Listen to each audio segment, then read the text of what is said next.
Hey, good evening folks. Welcome back to another music production live stream with me, Human Synthetics. I hope you're well.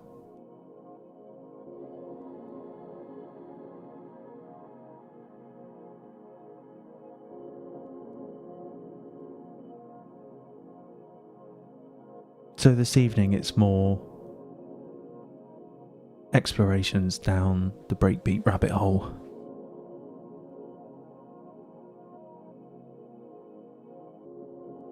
More sequencing, more processing, more sampling, all in preparation for my upcoming sample pack with Grooving in G, Mutant Breaks.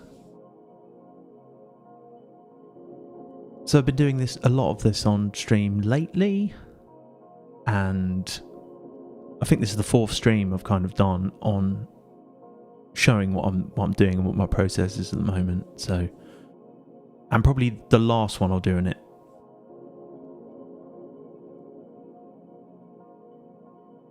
Future of Machines, evening. Yeah, I'm good. How are you?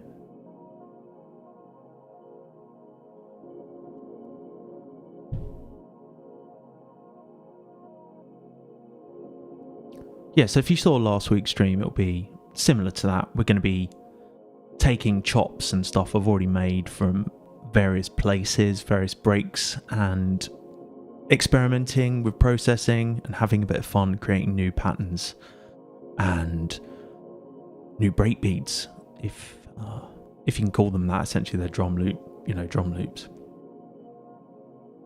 Show you my process again for kind of sampling what I make, processing what I make, and saving it so I can review it back later, which is kind of a key part of doing any kind of sound design, is that you have a process for dealing with it once you've made the thing.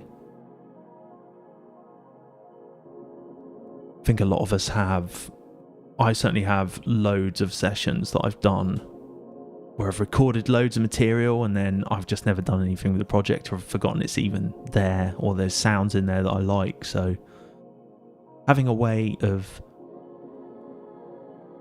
recording and capturing what you're doing, but then also saving it in a meaningful way that you're going to use it later, or that you can certainly go back and listen to stuff in an easy way.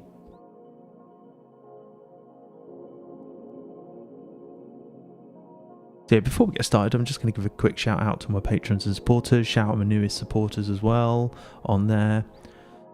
Give me a second, it's not loaded that.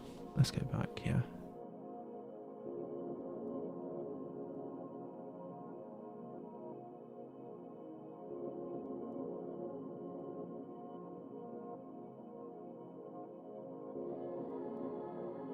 There we go, that's better. So yeah, shout out to John Arkell. Thanks very much for your pledge on Patreon. Junk, HC909. I think that's just a few this evening. But thank you to everyone that supports me on Patreon. And if you're interested in finding out more about me, what I do, supporting the channel, and all the downloads and stuff I give away on Patreon, and all that good stuff, you can find links in the description wherever you're watching this, Twitch or YouTube. Check it out. You can become a member for free and just stay up to date with everything I'm posting on there. If there's stuff that you like the look of, you can support.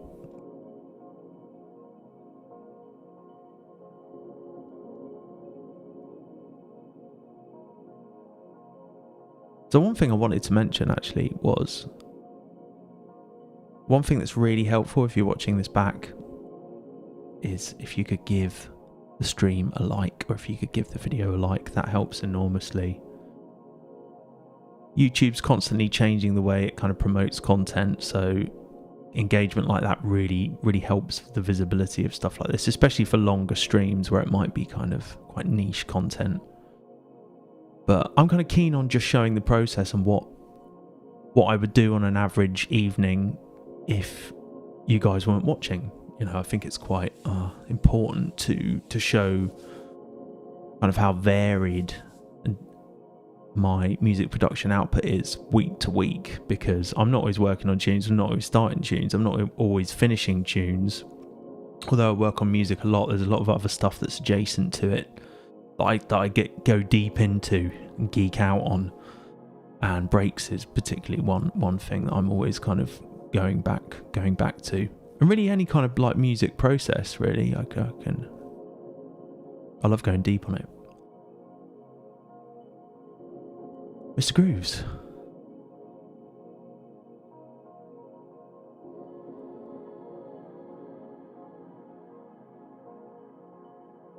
So before we get started, I'll show you what I actually was up. I was up early this morning and I was sampling stuff this morning, and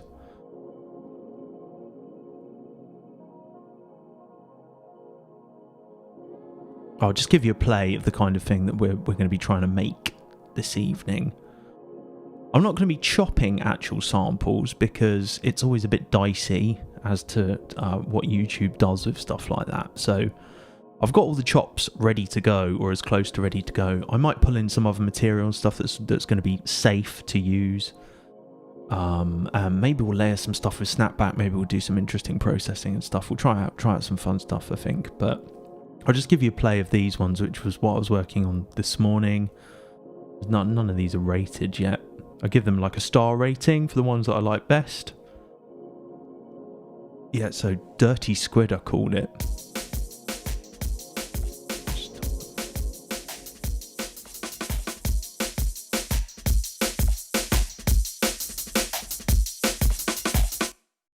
Yeah, so that kind of thing. We'll just play some more.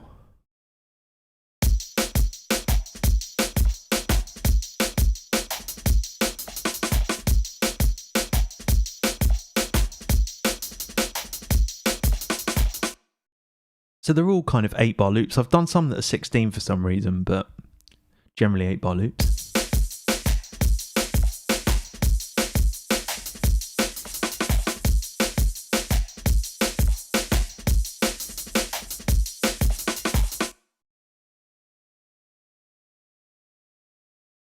No Northern Lights here, Future World Machines. It's just been grey and miserable. And pretty overcast, I think, at night. I'm in the city as well, pretty central, so don't get many stars anyway.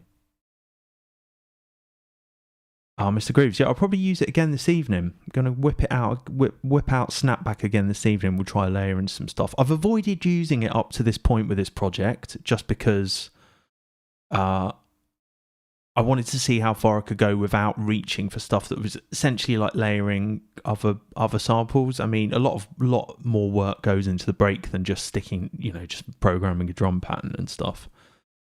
But yeah, Snapback, I was kind of wanted to be judicious in my application with it. I didn't want to go straight into it,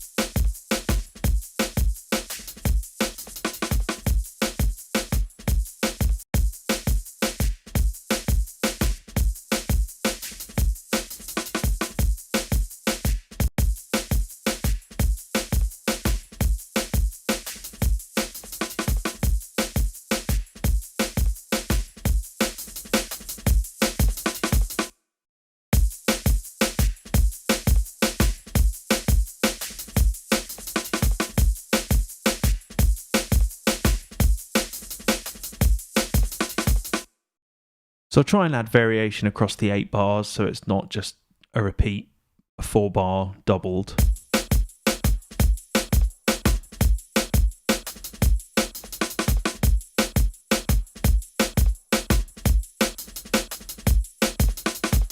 And I just create loads of variations, export them all, sample them all and export them, tidy them up a bit, normalize them to -3 dB. I think the final ones, when it comes to the final pack, I'll just bump the normalization up a bit so that they make sense to anyone just loading the sounds in. But that is the way I've done it.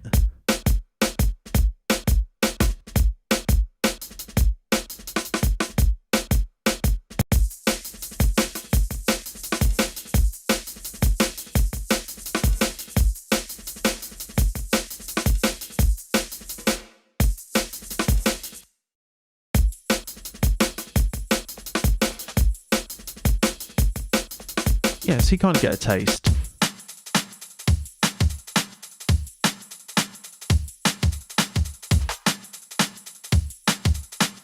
Not sure if I made these last week. Looks like I did. They sound pretty good. That's Snapback on the first kick.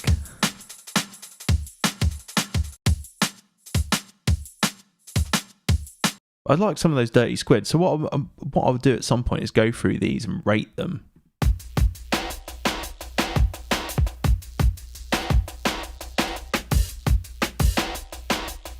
That's a nice one. All right. So yeah, this is, you can hear what I was working on.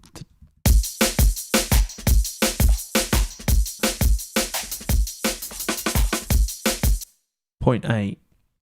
Yeah, this one.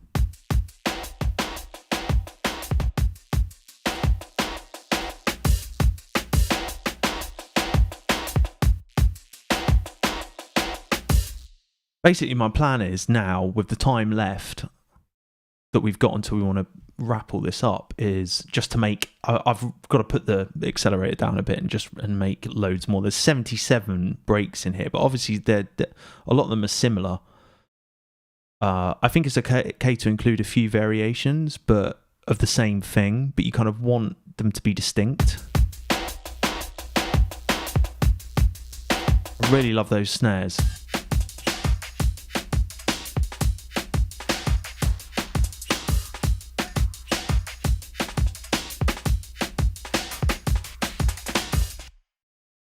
Very nice. And yet,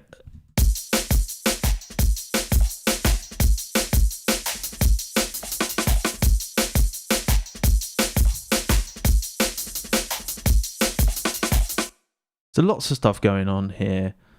There is lots of processing, which maybe we'll cover some of it. It's pretty much the same chains I've been using like in all of the other streams, maybe with a few other devices. I'm open to ideas as well. If you wanna check in, chuck them in the chat. Do feel free to suggest stuff. So I will keep all this material as well, because get rid of this. What I often end up doing is pulling bits across from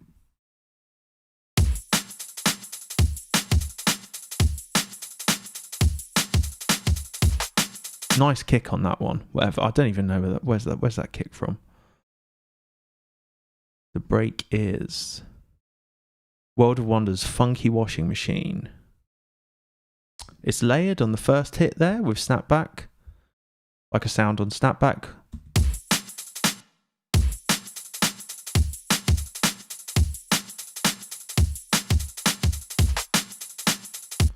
Nice. So I've used these like shuffles and hats quite a bit. Just pulled them over and like varied them. I think actually I dropped the pitch down quite a lot for these variations. It was at 1 + 1.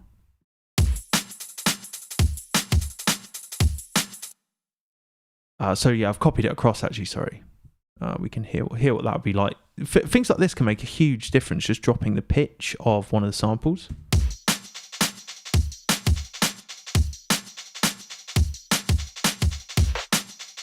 Sick, that sounds pretty good already. And then there's this shuffle here.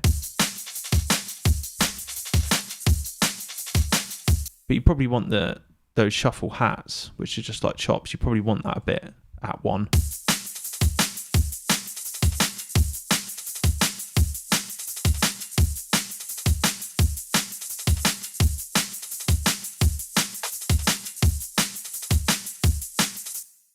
What I like to do when I have many smaller clips like that is set up a legato follow action that cycles through them randomly and then resample them.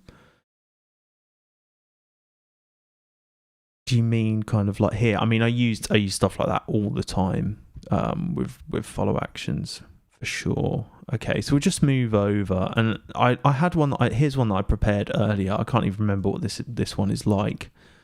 But we're going to do the same thing now. We're going to create some breaks from this one, and we'll do as many as we can in like a couple of hours or an hour and a half. We'll see what we can get out. So we'll just make sure we're listening to the same thing. I do a lot of stuff with the returns as well. I've added more stuff to returns, including I got Valhalla Future Verb for Christmas. Enjoying just trying this out. It's nice you can rescale these windows. Lovely. I'm sure YouTube will use that as a thumbnail. I often like stuff like this. And it suggests thumbnails for my live streams. Okay, so what have we got here in this latest one? This is something, because I wanted to avoid like working with full loops, as it were. I chop some stuff, basic chops, and a couple of interesting, other parts of drum loops and stuff. And we'll just work with this kind of minimal palette and see what we can get out of it. Okay, cool.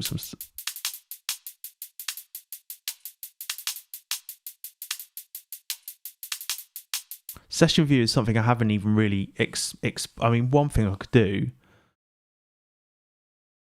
That's a really great idea as to how I could add further variation on the stuff I've already got. I could try that at some point. I get what you're saying. You like put them all in as audio, loop them, and then just create some random variations with follow actions on the audio. That's what you're saying, yeah?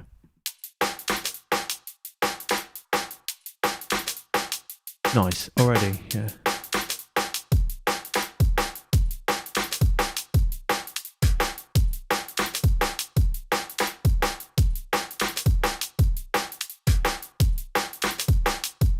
Yeah, and we use this shuffle again. I'll duplicate that. Let's just use what we've got here. I mean, it's similar to using... I've wanted all the material to just come from samples, like I said. I mean, by that I mean drum loops from funk records, rather than one. I don't want to make a load of. I don't want to make something as for a pack that's all just stuff from pre-existing samples that you get in other packs. I wanted it to be completely, original or new. Yeah, Mr. Grooves, I'll try that in a bit. And we could use these shuffles again because it's quite interesting using these. I don't know, we could do some more stuff in here with like the transients and stuff. Play that.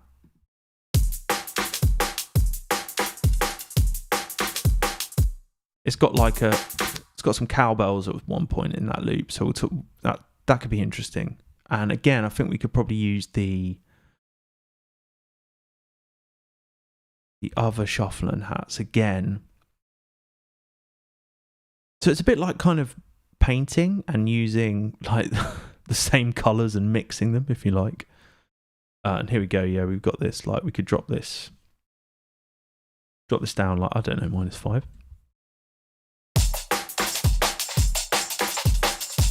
Okay, it's a bit crazy, but there's probably a few chops in there that could be good. Use like hits.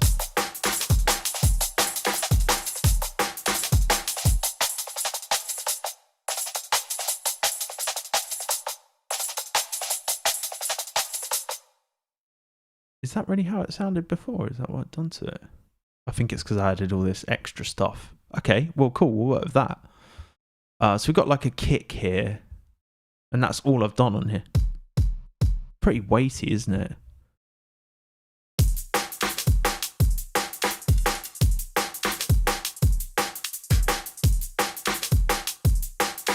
I'd say it's probably even too weighty, really. Let's turn this off, the master bus processing.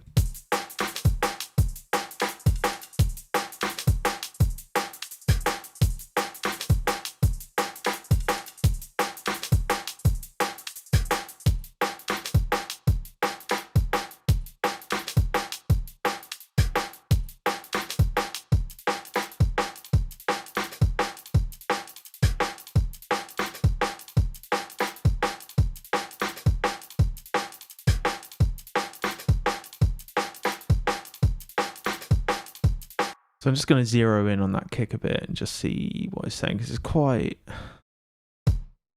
got like low, I mean, it's okay, but like I could probably, I'm surprised I've just left it like that.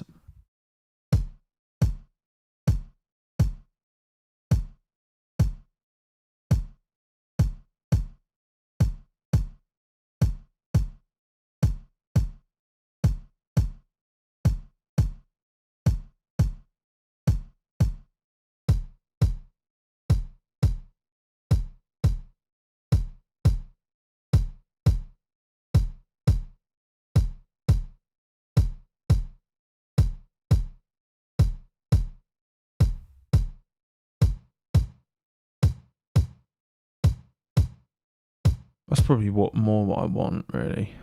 Let's turn this EQ off for a second, turn the compression, and leave the saturate. Turn all this stuff off. So basically on here I've got like, it's just a utility, and there is this Oxford Envolution, which is like a transient kind of an envelope shaper.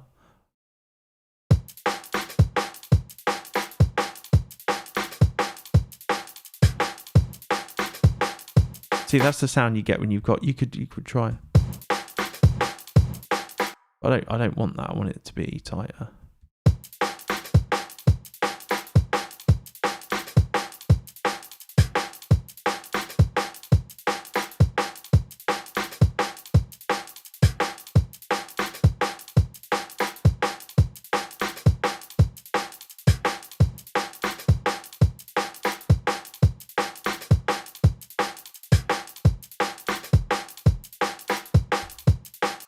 You might even drop it down a bit.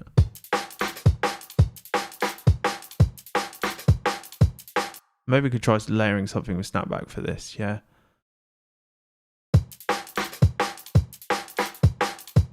Okay, so one thing I have been doing is like, well, I'll just show you, I'll go through the process with it.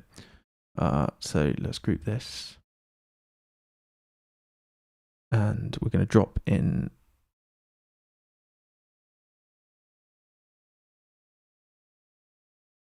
right, it's an instrument. We're going to drop in an external instrument, right? And then back on this drum rack, we'll load. In fact, we'll leave that on so I can see where it's going. And we'll just pull in Snapback, Cableguys. I'll just put that there.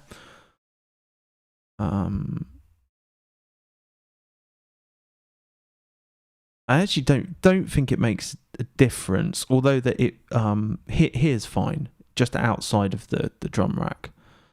And then I'm gonna duplicate this MIDI note. And I'm just gonna pull it down here, and we'll put it on like B0 or something. Okay. And on this one, we're just gonna get rid of that, and this is gonna be a dummy trigger almost, and then we'll set this, go back to external instrument rack, and we're going to set this to, yep, this. Nothing's titled, it's pretty sloppy of me, but for the sake of this stuff, don't mind too much. And what I like to do is, let's start to build these out a bit more. So we could maybe just have, this is like a dummy chain that we're going to use to trigger Snapback, because it's not going to happen every hit. So you'll see what I mean, or you'll hear what I mean. So we'll just get this loaded up, and it's on B0, so octave, yeah, B, and we'll just hear what that's saying. Okay, so it's picking up, you can see the MIDI is triggered there. Maybe we'll have this like,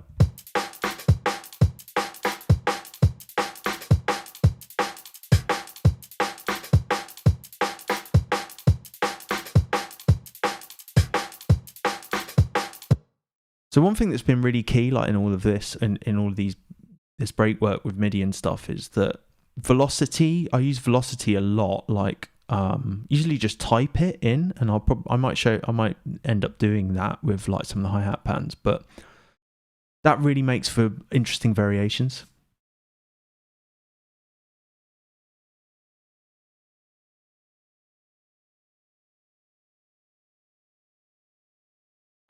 Yeah, drum and bass snares are often like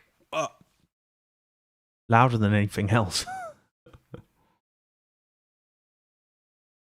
Velocity to filter is a good shout. We could try that on some hi-hats.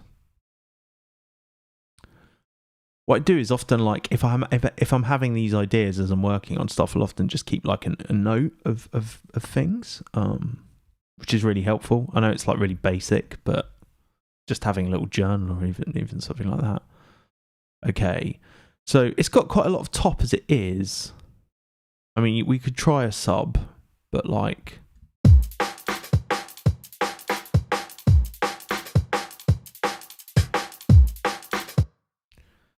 quite heavy.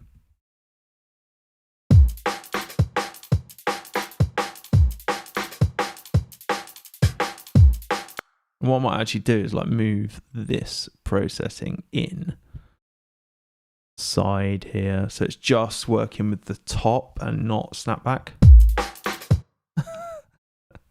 Okay, that's a bit much. Turn this off.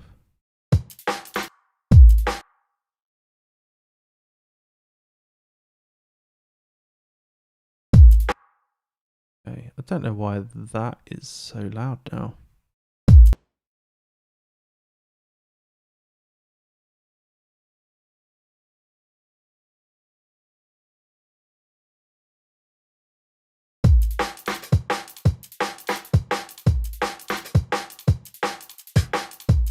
You kind of get the effect. It needs. I'm not necessarily going to use that one. We could even distort the top. Kind of. Yeah, we're getting somewhere with that.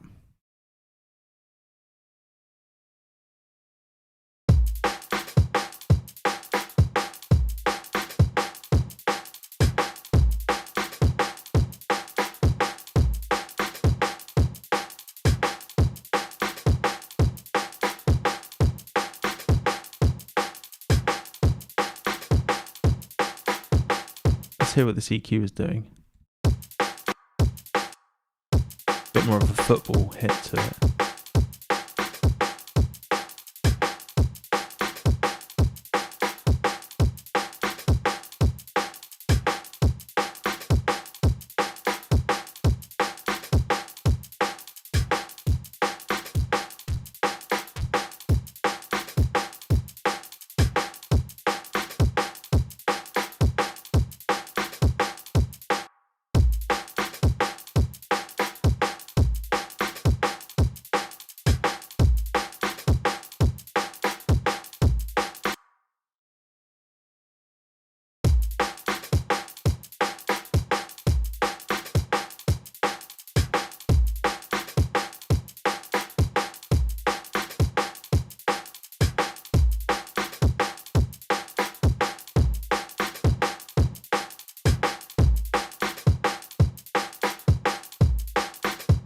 Got that compression on it.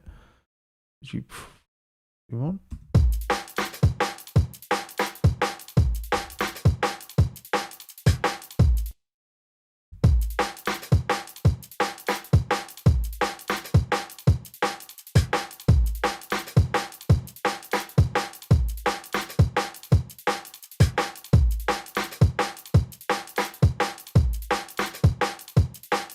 Okay, cool. It's probably because everything else is quite loud around it.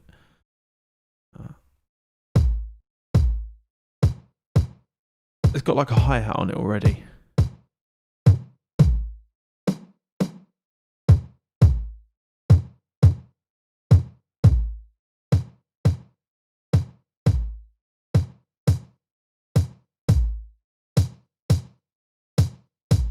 Interesting.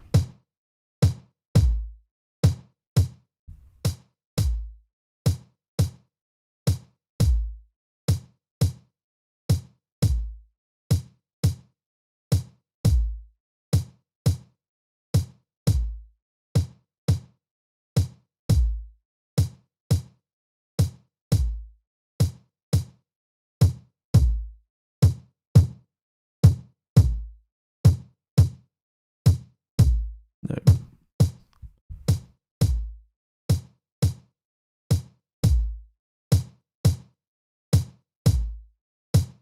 Let's go into reverb as well here. So have we got any other?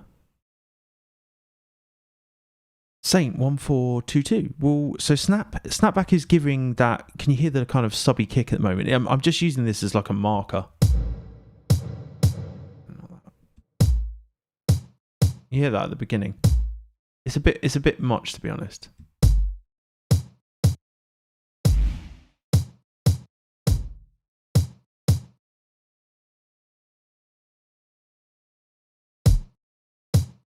You know, that's not bad. Quite low. So I'm going to do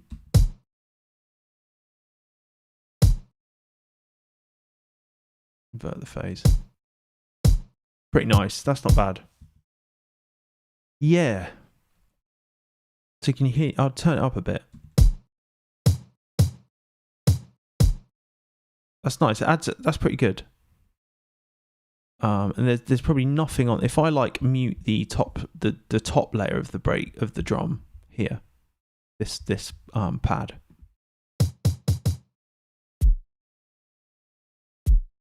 Not bad. I think we'll pull that decay down a bit. Interesting.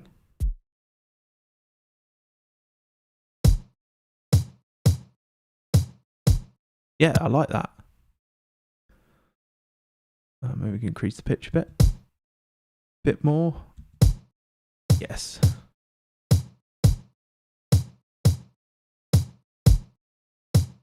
What do you think?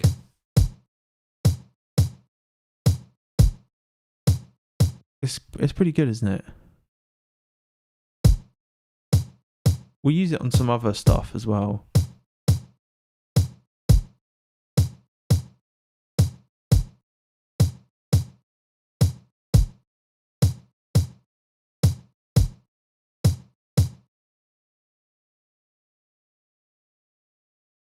I believe you can put... Can you put it anywhere? I mean, because what would be really good is if I could just chuck it on here, right? I don't know. Yeah, you can. That's pretty cool. So now I can just use a volume fader.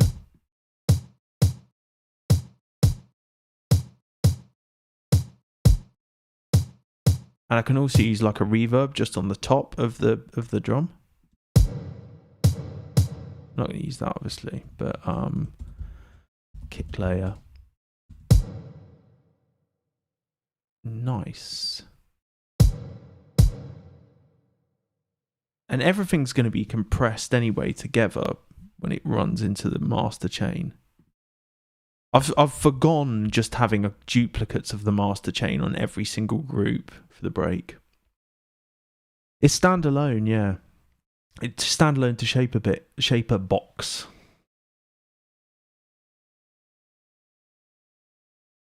Yeah, we should do a gated reverb or something like that. Have we got anything?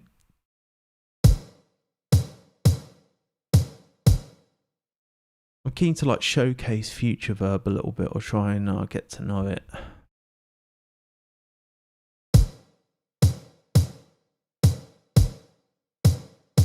Bangers and mashes them. How are we doing? Hope you're well in Bristol. So one thing that like as I've just gone through the project, I end up changing the reverbs and stuff on things, but I figure that as in I can't keep adding reverbs forever. But by that I mean if I've got all these variations of the breaks, I can't preserve the reverbs I got. But I kind of don't care really, because I think that you can just dial it in again to taste at the time, and that probably is more interesting than just making sure everything is bang on the money and bang the same.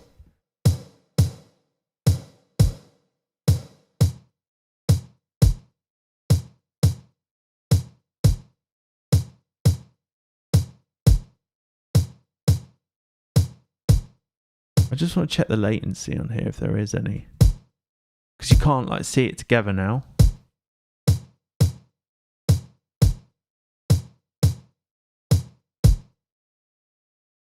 Although, right, why don't we? I might try that again. It's interesting you can do that, but I do kind of want it together. So where the hell did Snapback go? It was here, and it was like, let's just. Can I put it here? Can I put it on the external instrument? I can. You won't see it. It's kind of got to be in the same chain. I get it. Okay. So it has to go on the drum rack. Sorry, it has to go on the... But after the processing that's going on the top.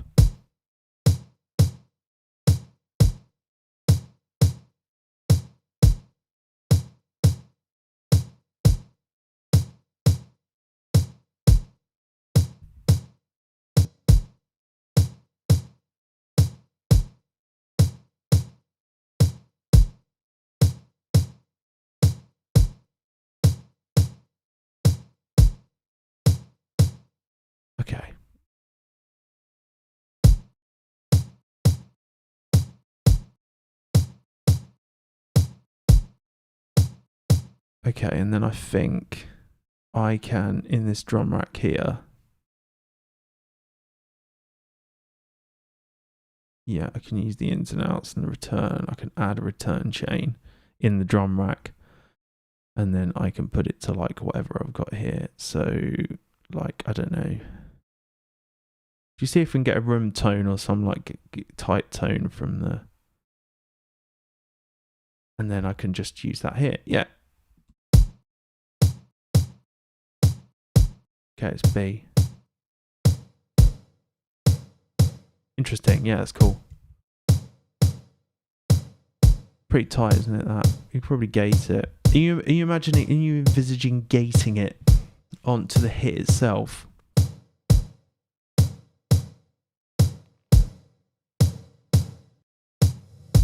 Okay, you've got lots of stuff like this in it.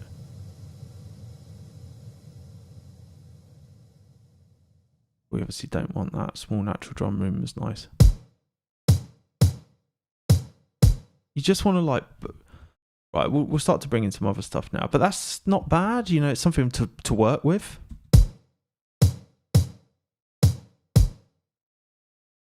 And maybe we'll add another snapback, but we've done one for the kick already, so like we've got kind of the snare as well.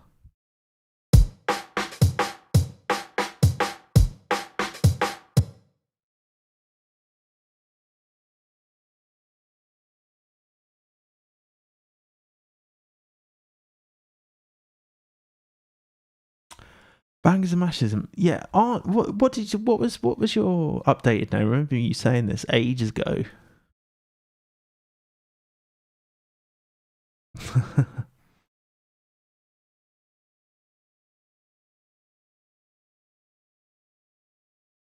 Yeah, nice.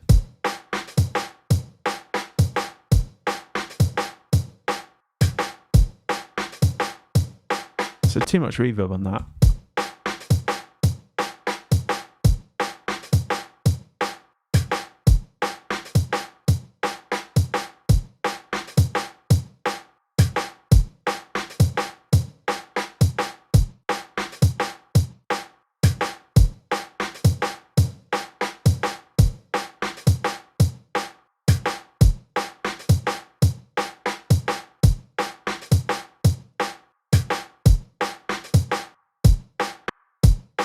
Right.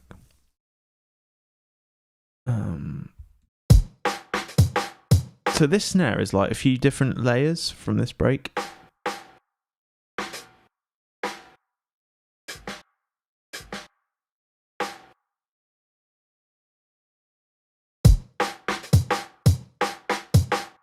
So I think you can make like a kind of roller with this one. Just get rid of this.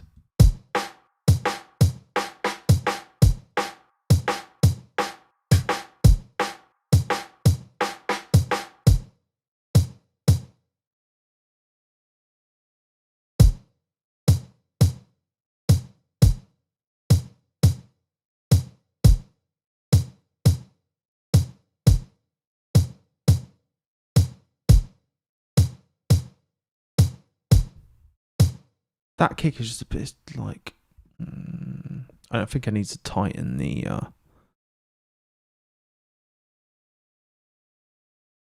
tighten it a bit.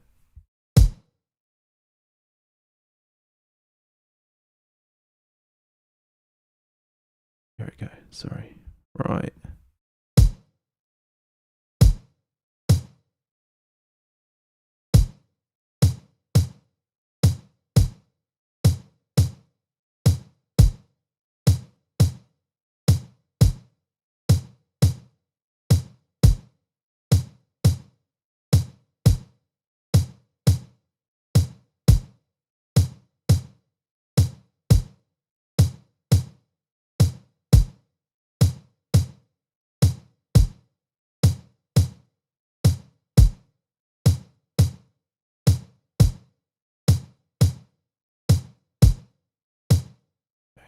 I really wish you could just pull the sample in a bit. You could shake this envelope a bit more.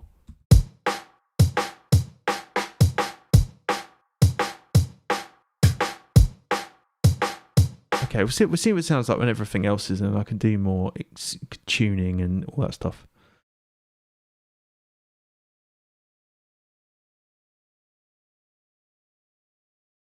bangers and mashes them. Mr. Grooves, have you ever heard of pie and mash? That's a bit of an East End thing. Right, let's work on this. I'm just going to probably... I'm going to work on these all together. Yeah. As in the drum rack. I might split them up. We'll see. But I'll just keep all these hits in the drum rack like they're the same thing. And so, yeah, you've got my chain here, like re-enveloper, transient shaper, multiband transient shaper, EQ, 8, compressor, glue compressor, saturate. Oh, yeah. No, this was... Sorry, I put the wrong thing here. I was trying to make it with Ableton stock. This is the one with just plugins. Sorry, the plugins that I really like that I just use on this stuff. I'm keen to always kind of try to replicate it with just stock devices so that I can share stuff more readily.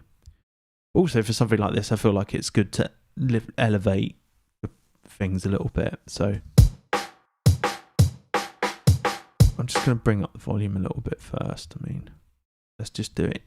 Yeah, let's do it on the utility so they're all the same, rather than the hits, having to do the hits.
I'm just trying to work on this a bit more.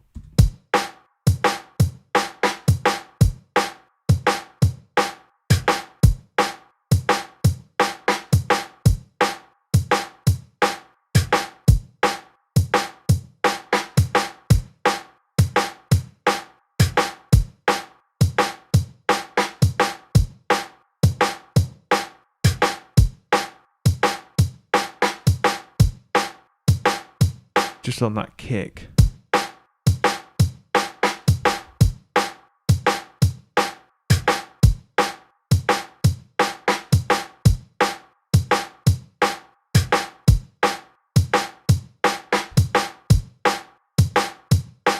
All right.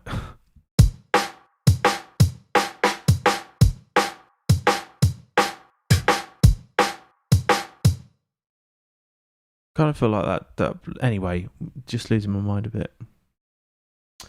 I definitely do use mid-side, Mr. Grooves. I use mid-side certainly for pads and ambient stuff, and if I do any mastering as well, I'll often use mid-side. Occasionally left-right when I have a break and I want to explore what's on the left and what's the right. If it's like an older sample, I'll use that a lot, and then I'll just like isolate the left or right side. And maybe not the EQ, I won't use that for necessarily. And certainly with samples like this where everything's pretty mono, I think most of the stuff I end up doing with this is mono. But yeah, no, I do use it, particularly if I'm working with samples and I might want to explore what's on the in the stereo field of something.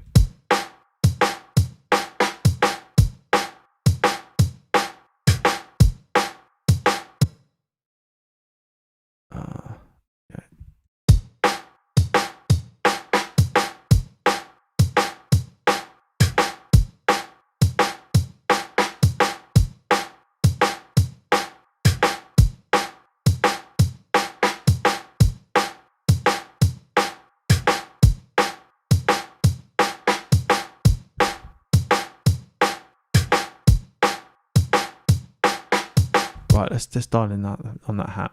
We spent enough time on the kick there. It's a bit insane, really. So you probably get some good stuff with the. I'm just gonna put Soothe on.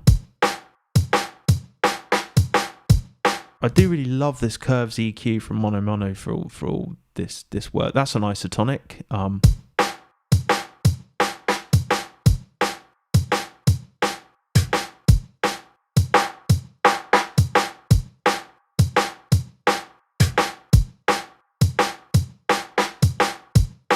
And so probably this, I will just clean it up like down here.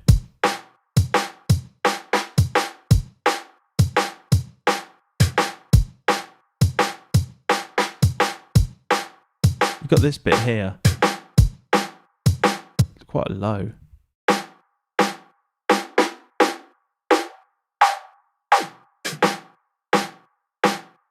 Yeah, that's pretty powerful, that. So I'll probably just drop that down a bit.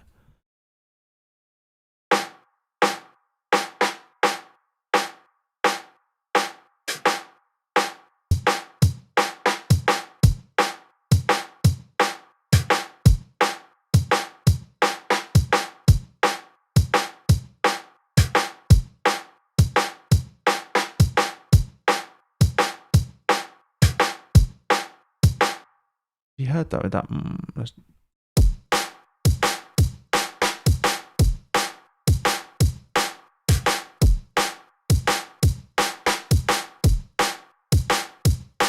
Cool. That's with the kind of master chain. I haven't adjusted any of those plugins, but I feel when we start processing this together a bit. Okay, and maybe we could do something. You kind of want all this stuff here, really.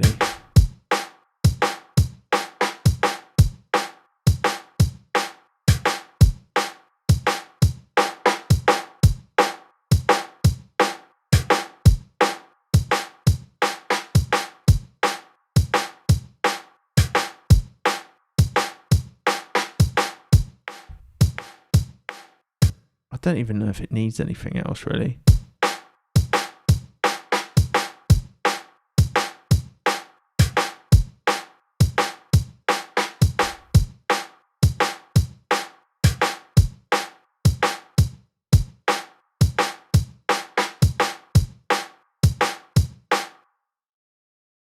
It might be that the kick, this needs layering all the time, you know, but we just do it really, do the velocity low.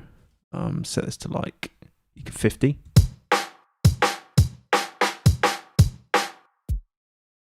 You can hear it really low there, maybe like 40 there.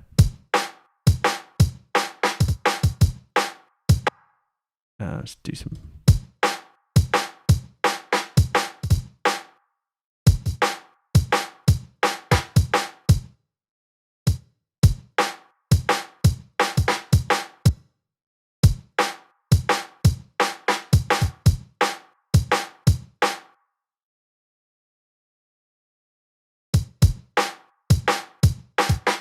Do a double there.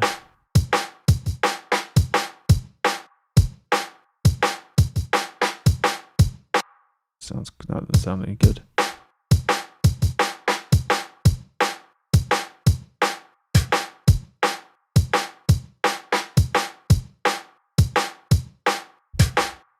All right, that snare sounds all right there, to be fair.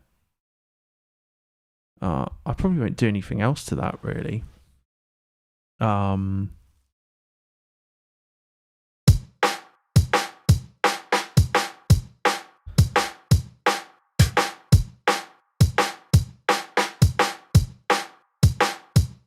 Just get things working as they are.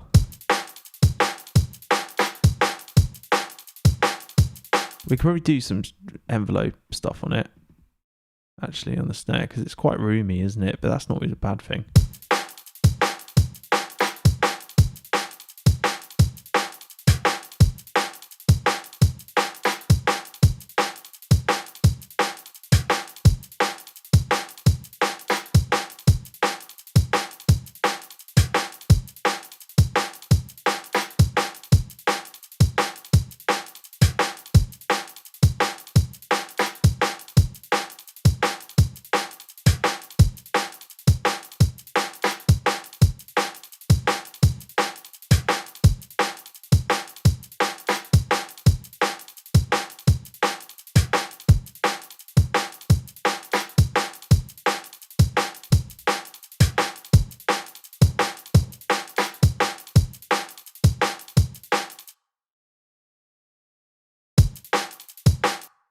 this is just chopped from somewhere. Universal Robot Band, barely breaking even.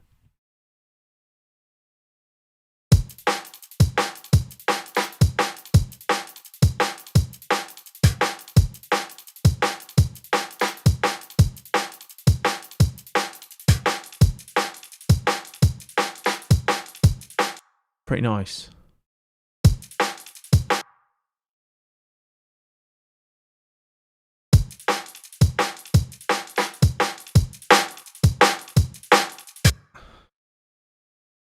What are things people like to do to their snares?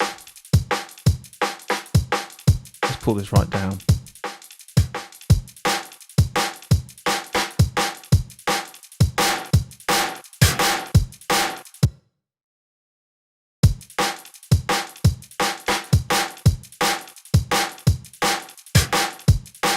Okay, it's pretty trashy.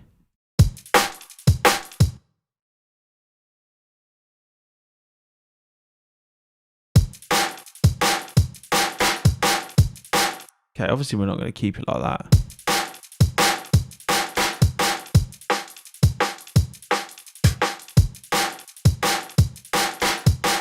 Another thing I'm going to do is just probably gain stage it a little bit.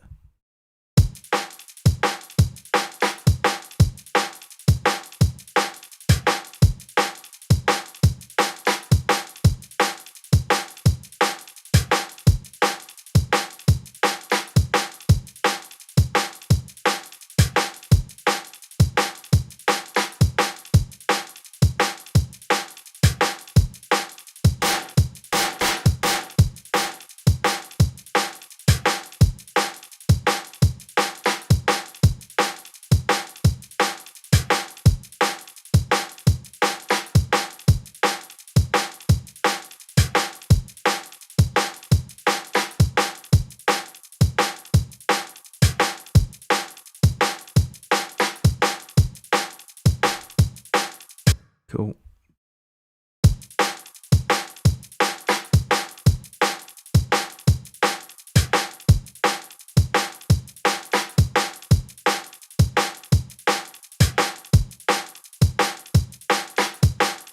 Kind of chitness.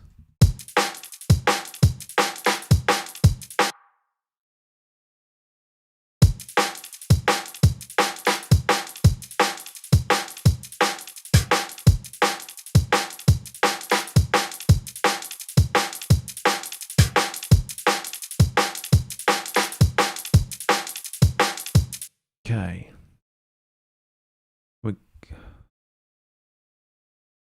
What's on the Oxford Evolution?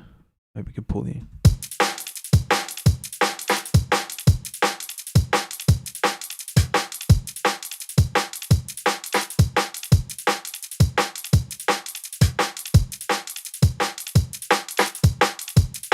You can pull all these things out of this snare.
I'm just going to use a clipper on this snare as well. Yeah, we'll start to bring in the other shuffles in a sec, and that's really going to... I'm going to put a clipper on it, on this snare.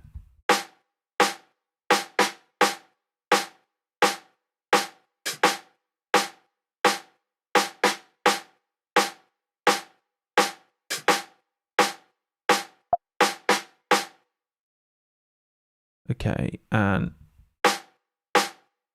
So I'm just looking at the difference between the peak and the RMS, and it's about 12, 13. So I'm gonna bring this down till it's half on the gain reduction. So like 6.5 or something. You know, somewhere like that's probably fine. And you'll see like the difference between the peak and the RMS is a lot closer.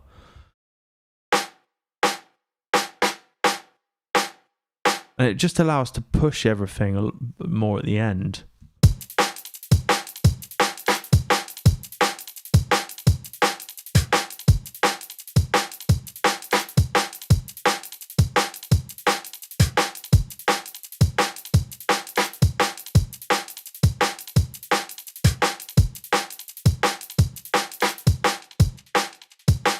Yeah, so I do like really doing all this sculptural stuff.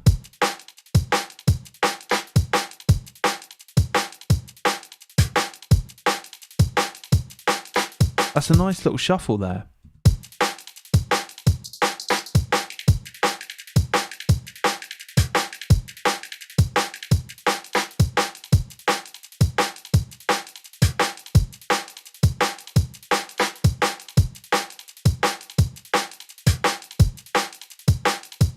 We probably want this to be a bit more like weird, this shuffle section. Let's just, I'm not going to call it shuffle, we've got enough shuffles here. Okay.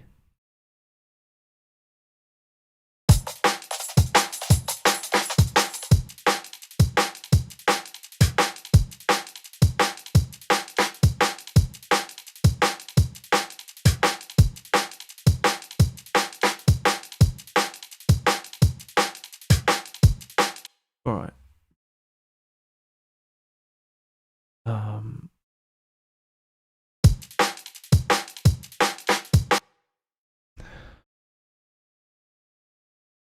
I don't know what I'm going to add to this.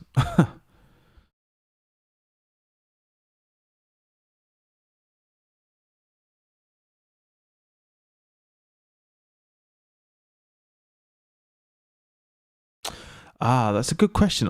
So Mono is a UI designer and UX designer by trade, other than making these plugins. And is that what you mean? Future of Machines. So he has a really good eye for design, and I think like the curves looks lovely as well. What he's done with that.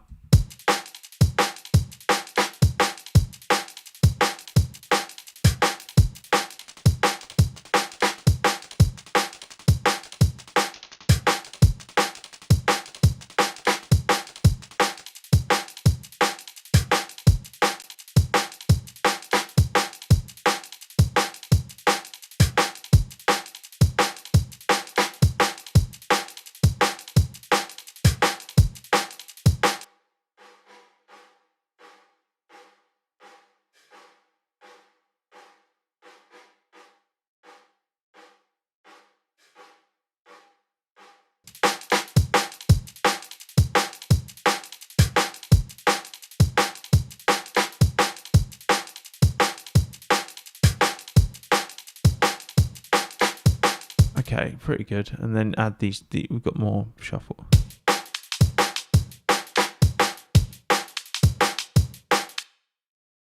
We've got like an extra hit here we don't necessarily want.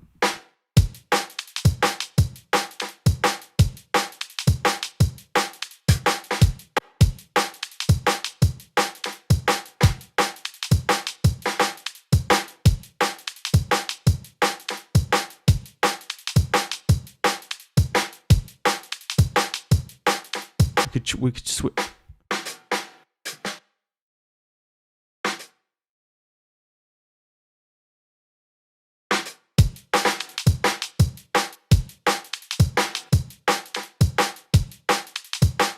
That's pretty cool. Just like lengthening the note there.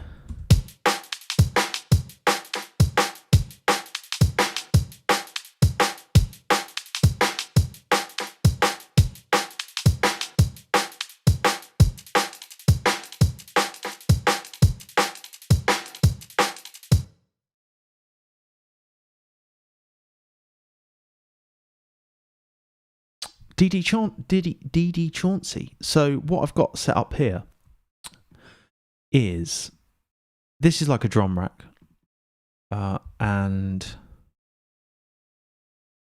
sorry, we have a drum rack and it's grouped, and then it's got an external instrument with an external or another chain with an external instrument device.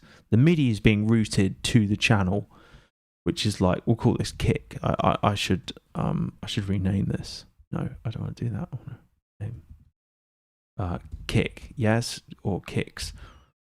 And so I'm routing the MIDI from kicks, okay, and then it automatically pulls up snapback, which I have in the drum rack that's grouped. It's at the end here. So it's after the kick processing. It's a bit of a complicated chain. If you go back a bit, or like watch this back after the fact, you'll see how I've done it. So it's kind of like nested. And then in snapback, that's what that setup is how you use MIDI to trigger snapback layers.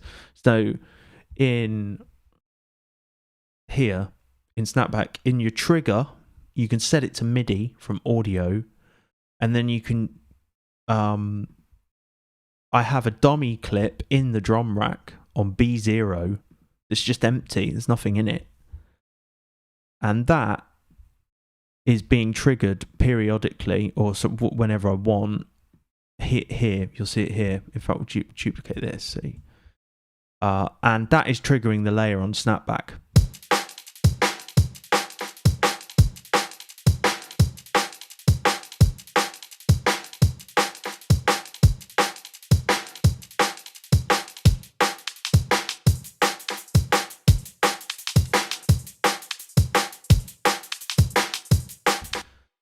All right, that's pretty tight. I think we're getting somewhere now, and we've got a good bit. I mean, that's taken us 40 minutes to get to this point, with quite a bit of time spent on the kick and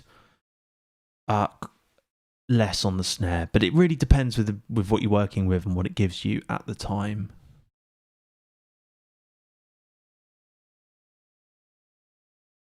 DD, that's totally fine. I'm very glad to retread as much as people need. It's good to kind of revise and review. And if I edit this after the fact, it's good to have a more succinct explanation.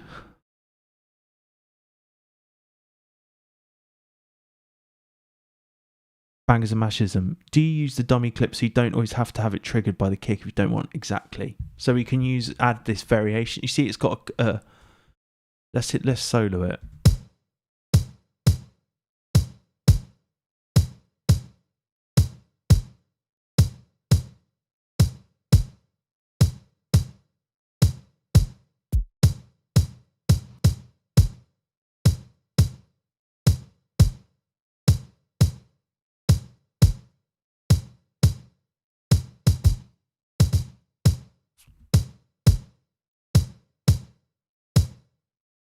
Yeah, exactly. Accenting it just at key points. I mean, you could add another snapback in and do something more interesting. I mean, I'm kind of tempted to do that, but I actually think I'm going to do it. I'll show it on the snare, yeah? So we've got this, if we group this,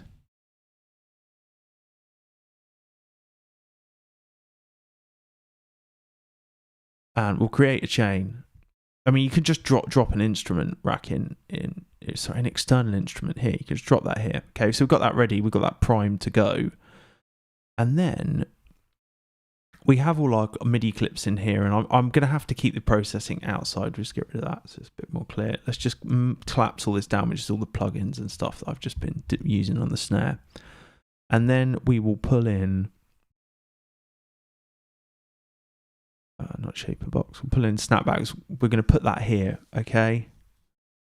And then I'm just going to copy this over, delete the audio that's in it, right? And this is going to be our trigger.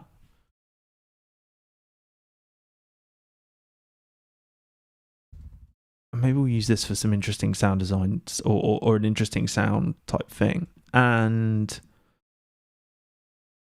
in Snapback now,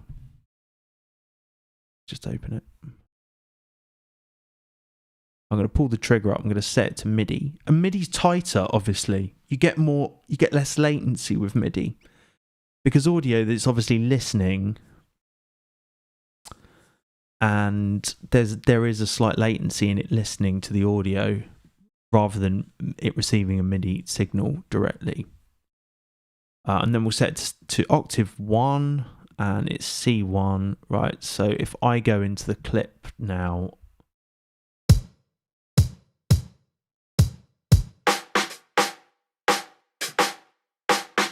and maybe I want to do something here. Back into Snapback and just make sure there's something on the transient. So we could do like, don't know, wood knock. Let's check it is receiving MIDI. Sorry, I've got to route the MIDI in the external instrument. I have to route that to the snare that we're in. Let's just call this snare. It's a bit complicated to set up, but when you get used to it, I'm just kind of doing it without thinking a little bit, or just I know what to correct or I know where to look if it's not working. There we go.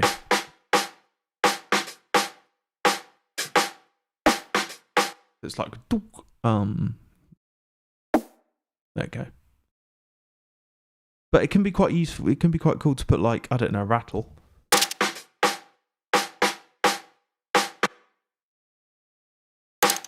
And I think what I want to put and obviously it's too loud at the moment, but like, let's.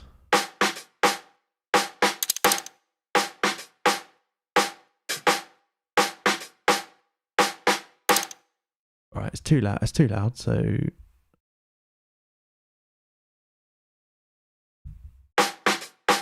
can pull down the volume.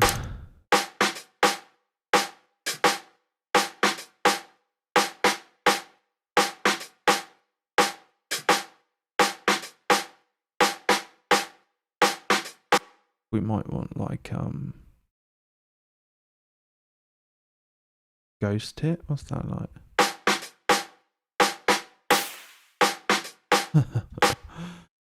What's that like in context?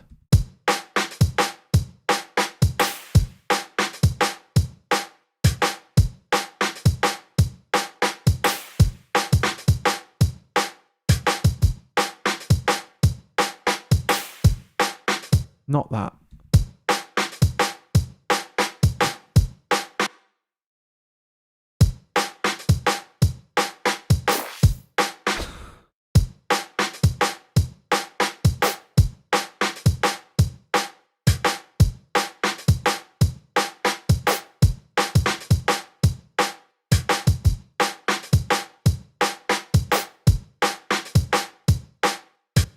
What other stuff?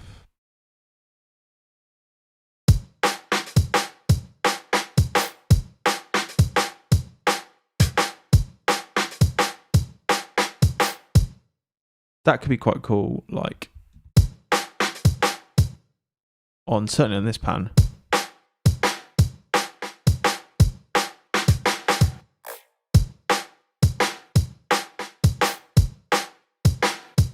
Just in context. It's a lot of fine tuning, a lot of kind of, back and forth.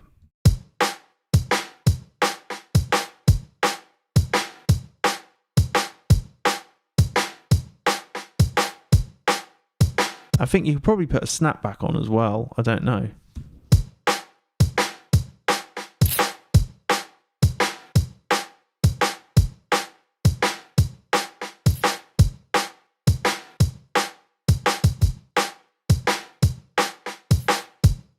That's pretty cool. I prefer to make stuff like that. I don't really like using too much of this because it feels a bit. I want to make my own sounds. I mean, really, I've probably got stuff that I can put in Snapback, and we'll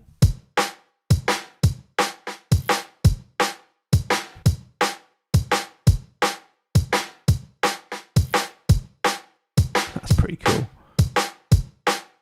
with some shuffle or hats or something.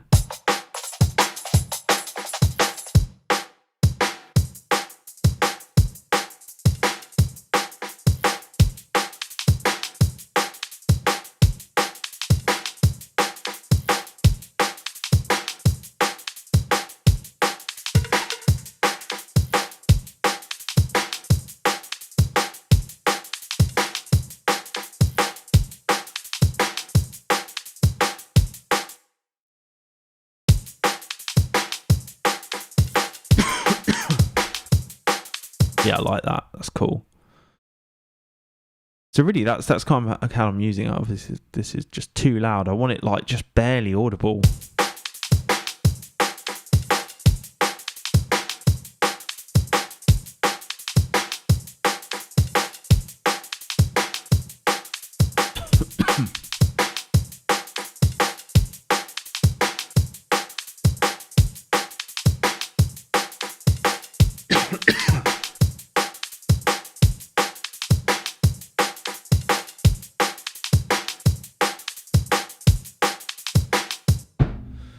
All right, cool. That's pretty good. Let's start building this out a bit, and we're gonna make some samples now.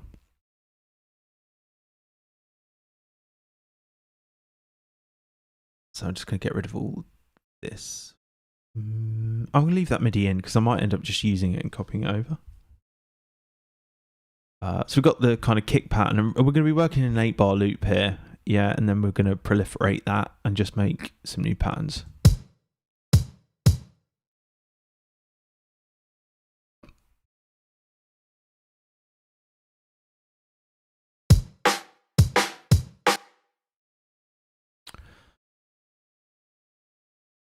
All right.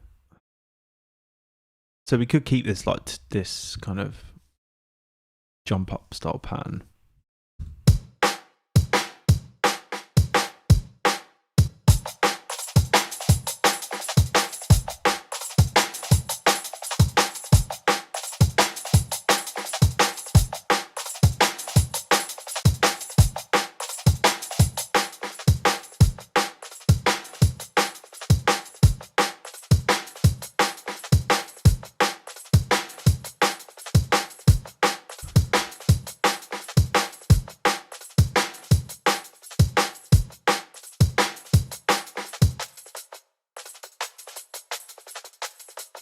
Oh no, we don't want that.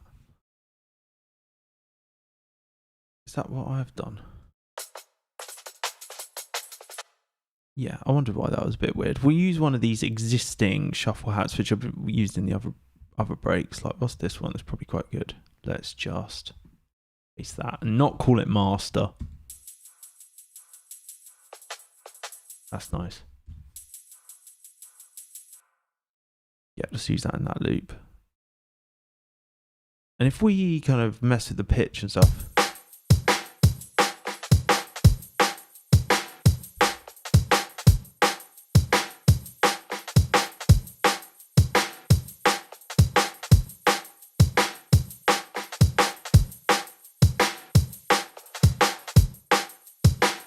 That's nice. Nice little tam, kind of very high pitched tam thing. We could even.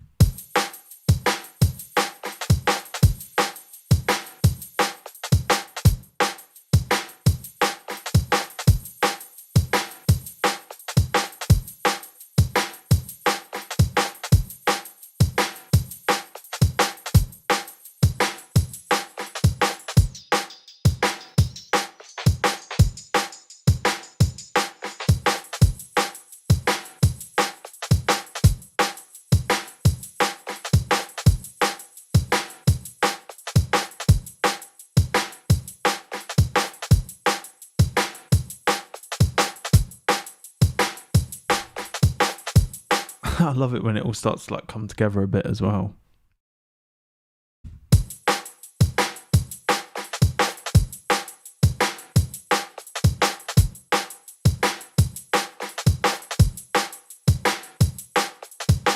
Okay, what can we do with this one?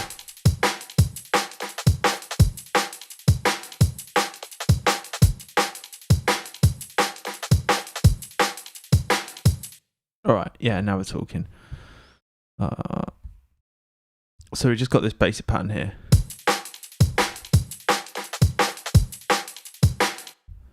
So this is pretty cool, this robot break thing here, right? I wish everything wasn't named master.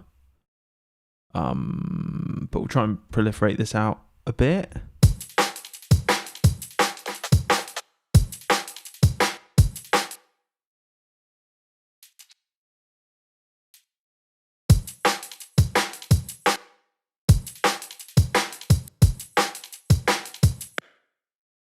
I don't want to do that.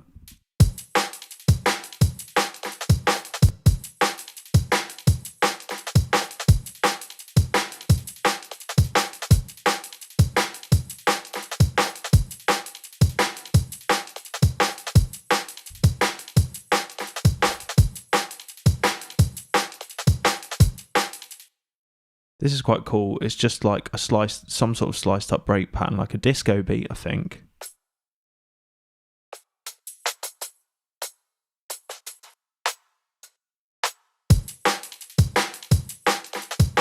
And you can add these.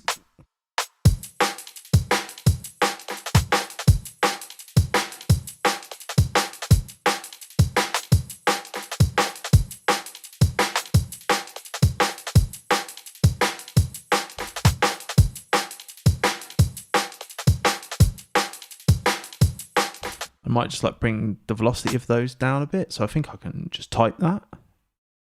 Yes. More. 60.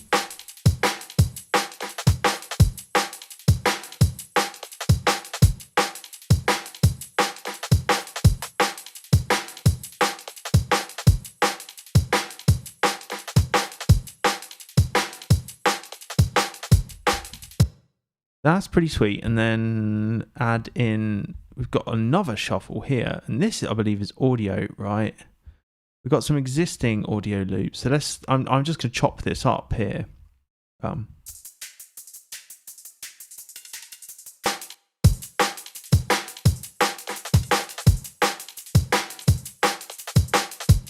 Yeah, just want like that really. I think I'll hear what this is doing. It's got like an interesting little deal at the end there. So I'm just going to combine that loop. Command J. Loop that. Actually, did I do some... Okay, I don't want to... I want to preserve that. I've done some transient shaping in the... Okay, cool. We can always do that. I'll show you what I mean. But you'll hear this now.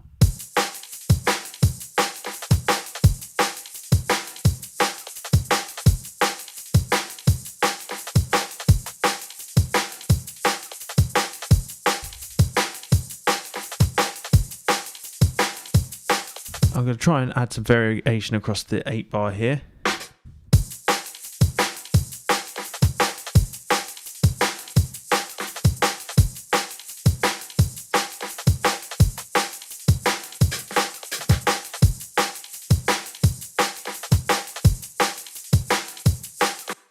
And on this shuffle, what was quite good was I was in here and just like pulling down the transients.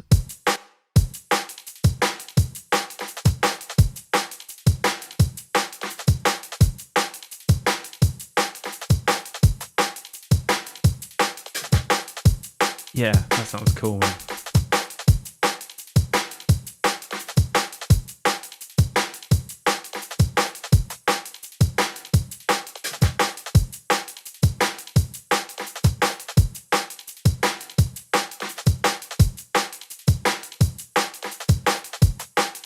All right, that's great. So I'm now going to duplicate that, and I'm going to. I think what we'll do is we'll do a few variations, like bringing stuff in. What's this pattern like as well? Right, with this pattern too.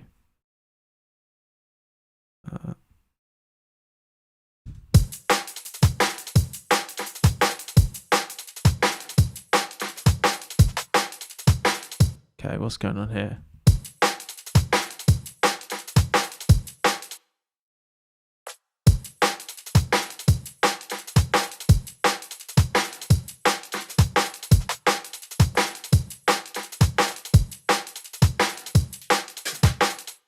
I like that. That's cool.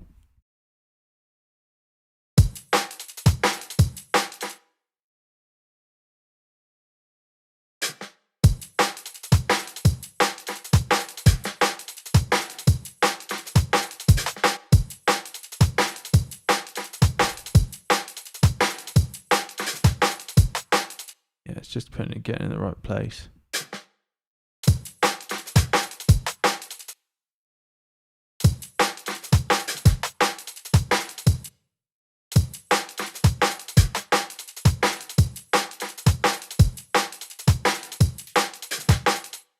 All right, maybe we could try something with the pitch in this one.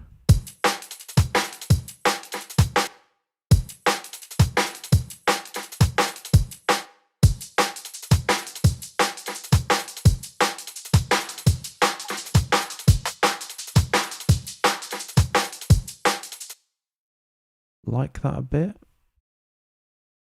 I'm just going to set some, we could do some sidechaining at some point. So I kind of create these like sketchy versions and then I can start resampling and adding experimenting stuff. So I'm going to sidechain, we'll just sidechain to the kicks and we'll do a snare as well. Bangs and mashes, and I worry about keeping things at minus 18 RMS. I do loosely a little bit, but only in terms of I'm so used to kind of trying to. I think it's good to have healthy headroom, you know, when you're doing stuff like this, so you can push things a little bit more, and you've got like room to push things or pull them back, as the case may be.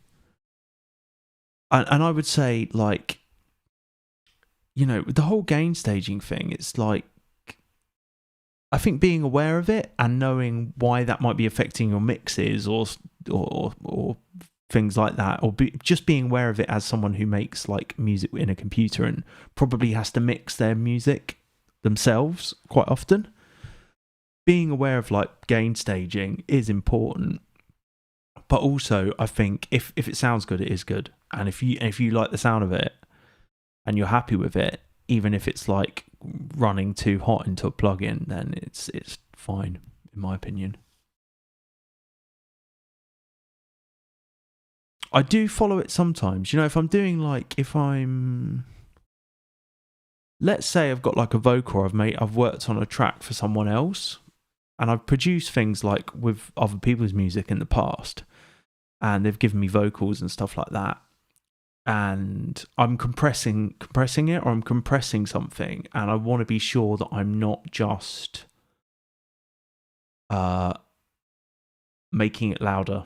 Then I will definitely kind of observe gain staging, and what's coming out of the plugin is the same as what's going in. It's not quite the same thing, I don't think, because like with the minus 18 thing, it's just like the optimum plugin level, and I believe that's still the case. It's not quite the same thing as that example I just gave, but I think it's kind of good practice. It's good to be aware of like how these plugins kind of work optimally, even if you want to just like use that to your creative advantage and just ignore it. That's kind of my thoughts on it, really. If that makes any sense. Yeah, it's about, yeah, absolutely. With like distortion and compression and EQ, you want to be careful you're not just like you've just made things louder and you just like it because it's louder. And you want to kind of be aware of what what you've applied to the sound of the material.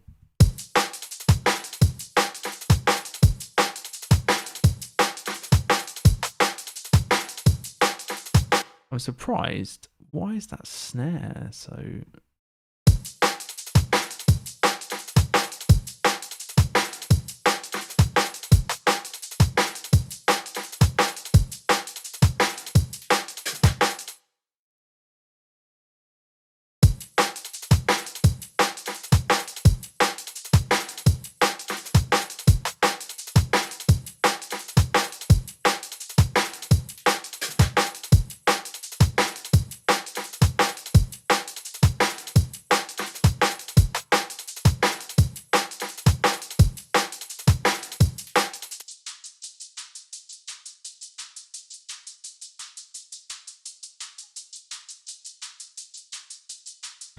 Weird.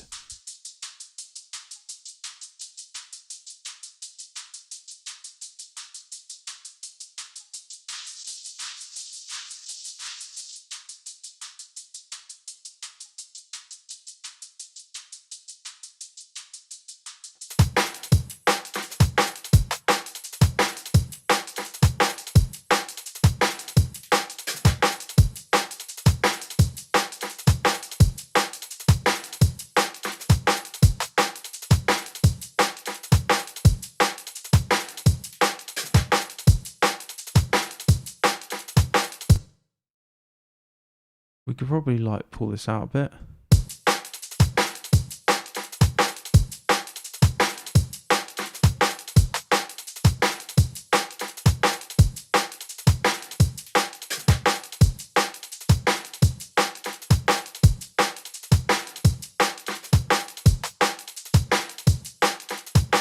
All right, let's try and make another pattern, and then we'll start sampling and doing some more stuff.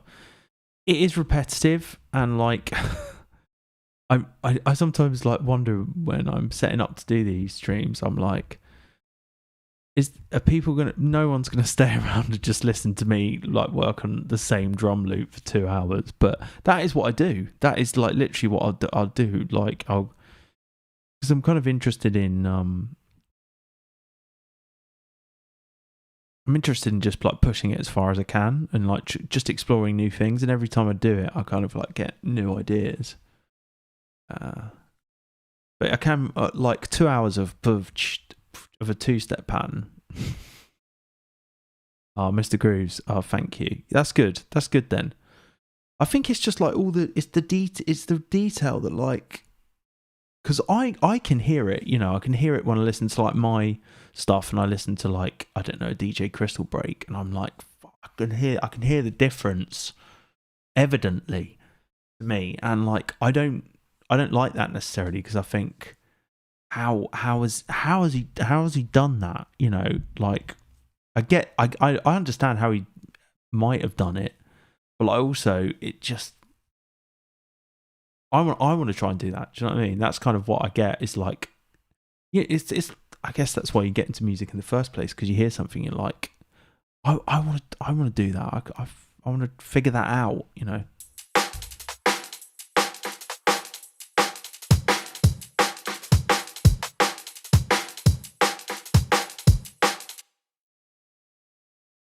Okay.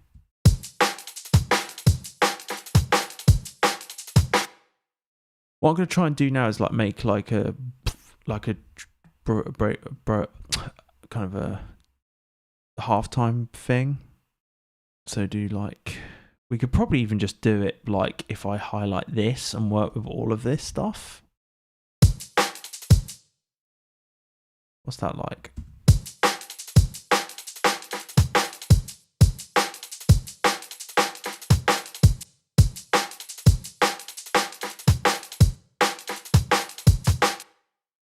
Something like that.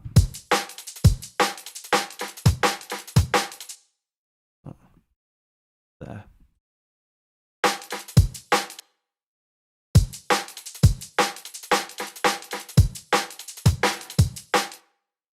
Yeah, that's exactly the kind of thing I want. And I reckon what we'll do is we'll go.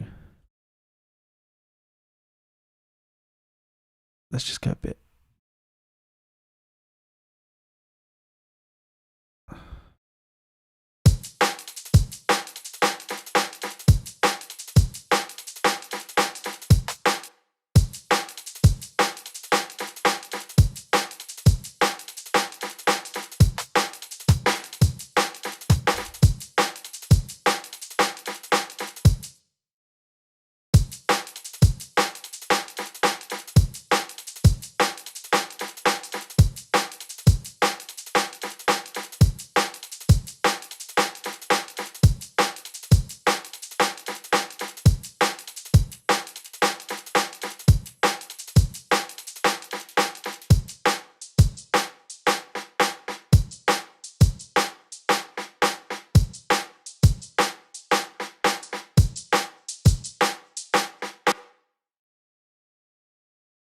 I want to be careful I don't mess things up too much.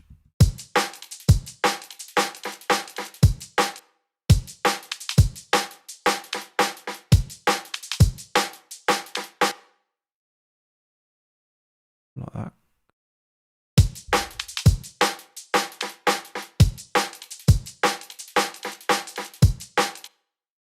Some kind of combination of the two. So combine that and copy that down here.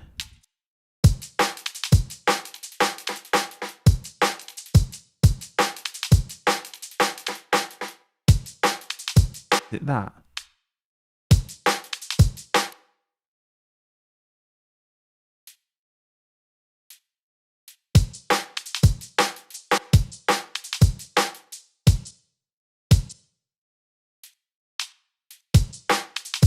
What's doing the dit? Is it this? Yeah.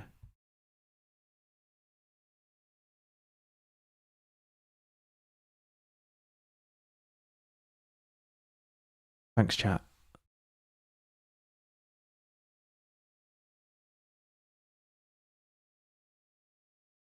I think this is what you've just said at the top there, Mr. Cruz, is very important. Is like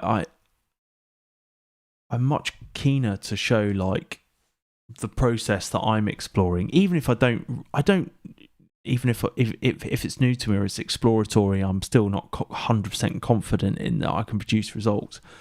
But you know, with a bit of time, you usually get something. And I think it's I've probably been doing this for like 5 or 6 years now. Like the really intense on the breakbeat stuff. So there's a long way to go. Yeah, and I'm happy to persevere because like I've kind of got a process down of how I work with stuff now, and I think that's when you get that down, when you get a workflow that's your own, and you know you're more aware, self-aware of like what you're doing and stuff, then you can start pushing the envelope a bit more. I think, you know.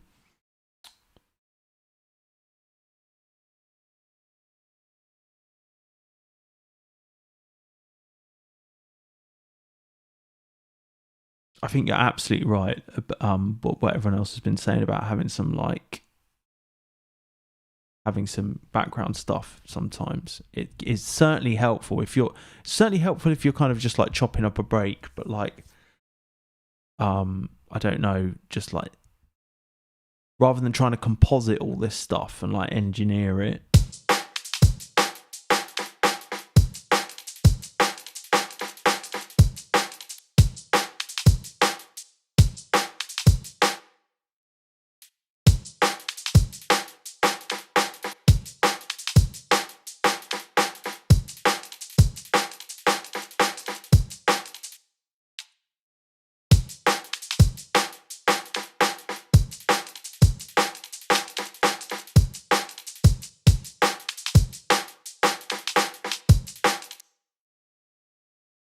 You just want this like twice. Okay, we don't want this happening all the time. That's irritating.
What did I just do there?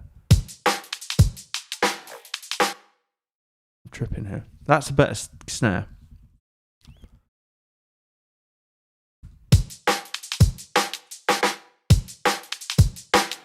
Too loud, obviously.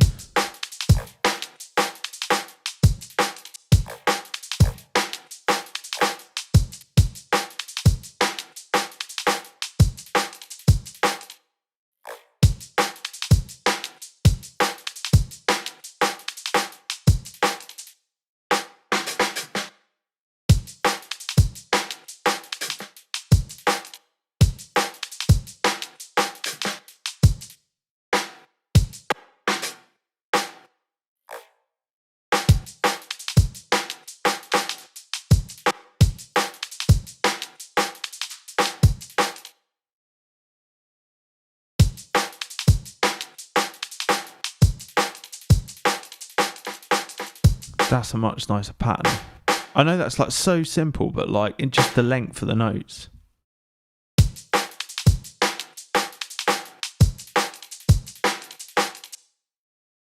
Bangers and mashes them. That's great to hear. I managed to edit a couple of those jams down and just put them on YouTube. It's like shorts and on TikTok actually. But I was doing some more of that, some more like interesting stuff that will definitely be useful to show people. And I've really wanted to just like do that. But also I'm kind of like, I feel like this stuff is coming to a head, the break stuff. So I'm terrible. One thing I am bad at is that I'll get super into something, and maybe it's not bad, it's just the way I work, but I'll get really into it, and then like when I'm like 80%, I'll just drop it, and something else will have caught my attention, you know. And that just seems to be the way I do things sometimes. But okay, so we've got.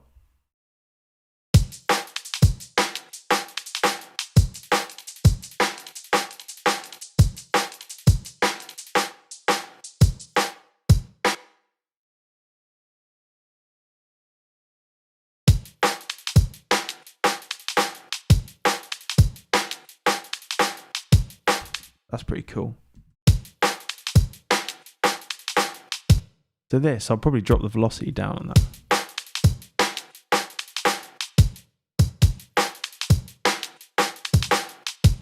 Yeah.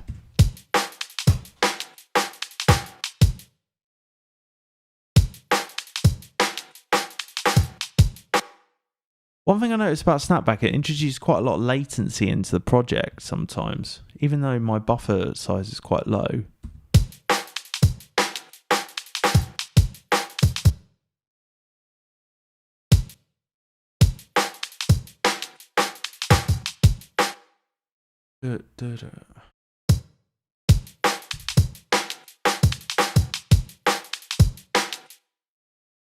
That's a nice pattern, but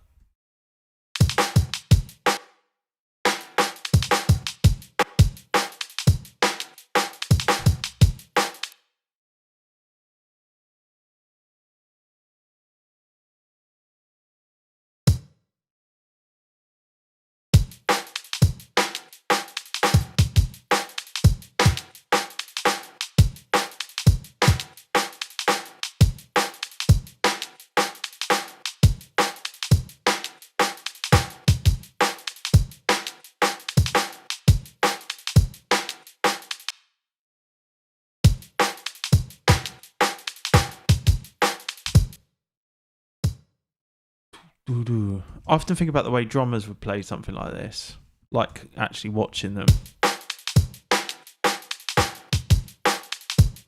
There's quite a lot of variation in like drummers' velocity as well.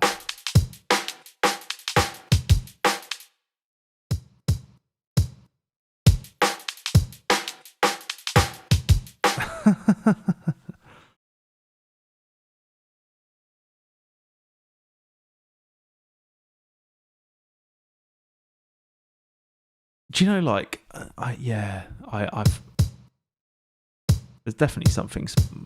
My partner always says there's something spicy about me. I mean, I don't know. I think it's like I do get like obsessed with this stuff. You know, I get up before work to work on, to just sit and listen to this stuff.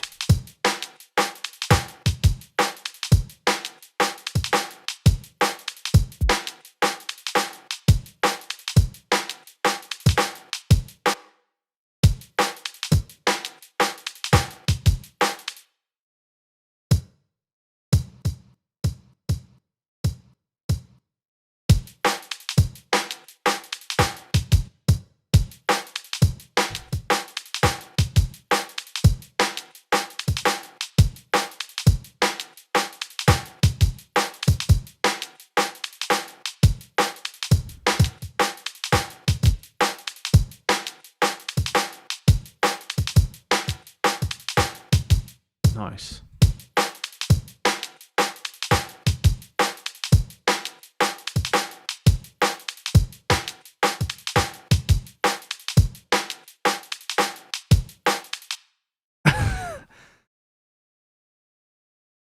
I think you're totally right. Is anyone left-handed in the chat? Mr. Grooves, are you left-handed?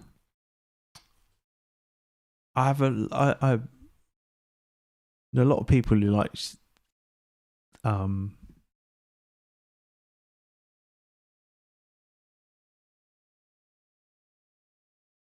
what a great handle, dressed in beans. What do I do for work? Yeah, so yeah, it is music related. Actually, I work for I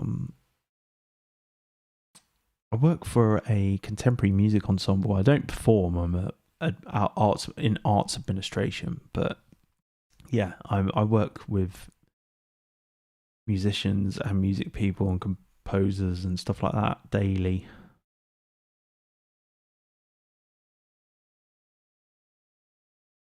And we have concerts and stuff like that, and I help fundraise for those. So yeah, it is music related, and I often end up getting involved with all the tech stuff. If there's a Max patch, I'm asked to deal with it because I'm the only one that kind of understands anything about stuff like that.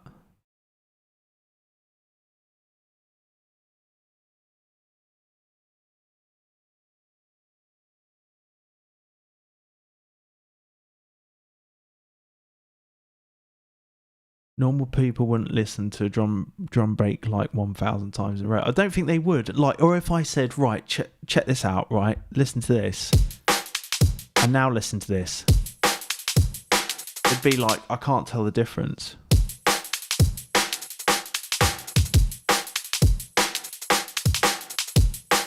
But I can, like when I listen to a Paradox tune or something, I just lose myself in like the way, just like he's done his breaks and the way they sat, like the quality of them, the space and stuff like that, and or like even just I'm, you know, they say like the devil is in the detail or whatever, or God is in detail really.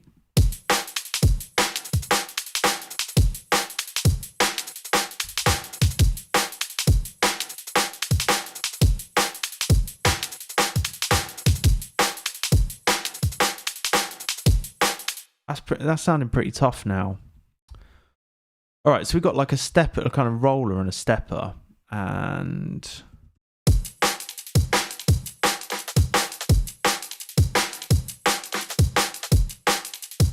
I actually used some of the breaks I've made in this way in when I started a tune the other night, or actually, I did that this morning. Did a quick tune this morning, and I chopped them up and stuff, and I could hear the difference in like the effort that I put into kind of reprocessing stuff and breaking things down and compiling it all up again. I could hear the difference in my own, you know, listening back to that idea compared to if I just worked with like a think break or something like that. I could definitely hear it. And what I always love is like the bridging the gap between like when stuff does that. You know, it does drum and bass in its all-encompassing form of every kind of genre that comes out of that, like, you know, drum and bass and jungle and atmospheric jungle and jump up or drum funk, yeah, stuff like this. You know, like when you can hear all the elements, all the shades of like the offshoots of it in one track, and that always like I love it when that for me is like real kind of originality, if you can just bring all these things together in a different way.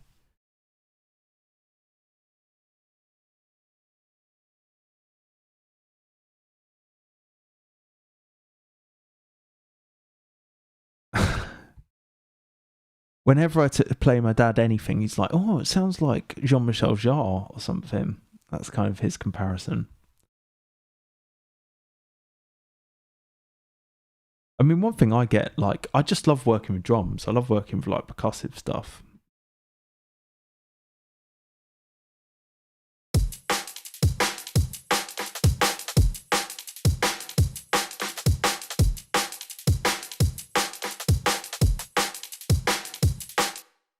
Like, if I took out that snapback layer on that snare, no one would notice. But I would.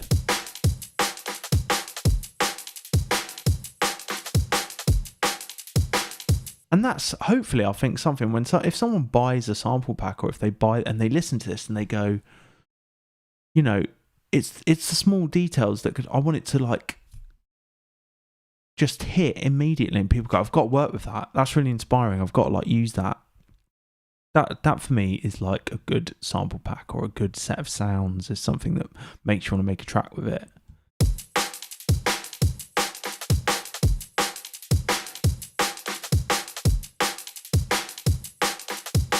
So given the time that's left now, I'm just going to like sample some of this stuff. And maybe we'll just do one tiny thing.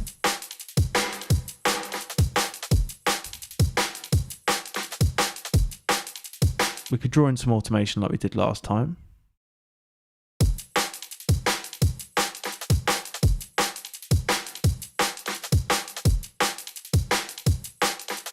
Got to be the right reverb.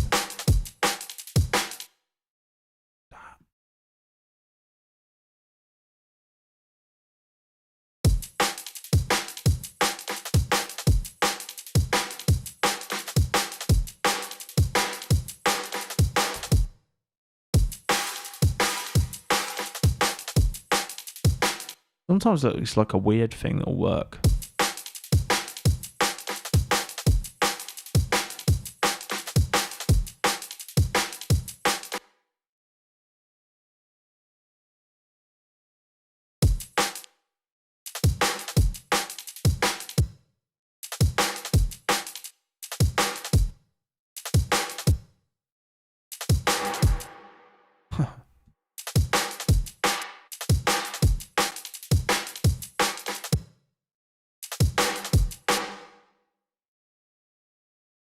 That's quite nice. We've got some like this as well. Like, I don't think anyone would like, unless you'd like really were into this stuff. I don't think you'd notice the difference. But I think you could tell. I can tell.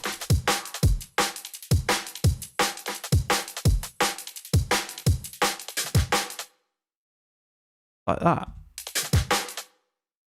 Maybe we could try the reverb on this instead, you know.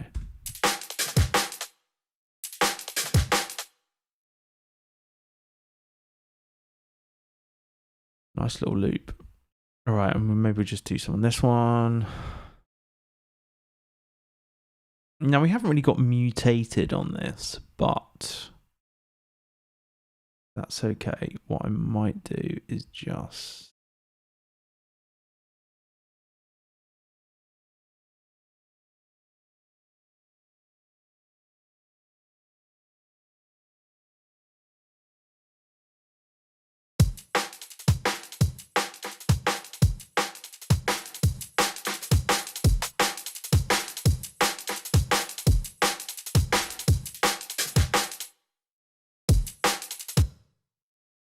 Okay, it sounds just pretty sick as it is, and I forgot I'd even put the master thing on.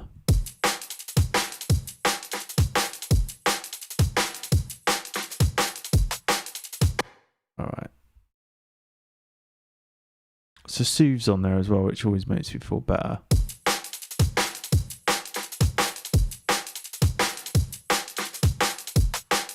And then it's got this Oxford Evolution on, which is pretty great, to be honest, like as a transient shaper. You can add this to the re-envelope from the master. We're on the master bus now, right? And these limiters are doing nothing.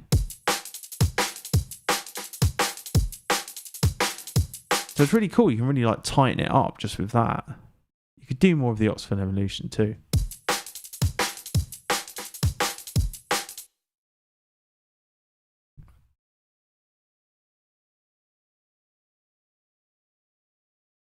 Bang Smash, yeah, like it all does add up to something people like subconscious. It's like it makes difference subconsciously, because I can hear the difference if you hear like something that isn't quite up to that level, I think. So return channels, actually, I've just made them custom for this. So I've just set them up as I needed them, and I've just like reached for like, it's largely Valhalla stuff, Super Plate from Sound Toys. which I really, really like. Love the sound to it. And they've had a real glow up with their latest update. You can resize them; they look lovely. Really into those. Valhalla Vintage Verb, and then a couple of reverbs from Perform Module, which you can get on Ableton. Oh, I'm sorry, an Isotonic, but Perform Module makes all kinds of mad racks for Ableton with Ableton stock devices. They're really good, and that is some really crazy mastering stuff, to be honest. Like really good mastering racks and whatnot. And then Future Verb, which is the new Valhalla reverb, and I haven't got to the futuristic side of it, but I just used a few presets, and it sounds pretty good. So that's what's on my return channels, reverbs.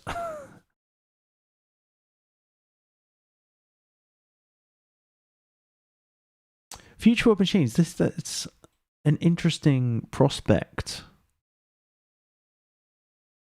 I have thought one day I would like to do. Yeah, Ned Hawley is really good. Is he the guy who plays on all the, like, he does some really good stuff with drums. And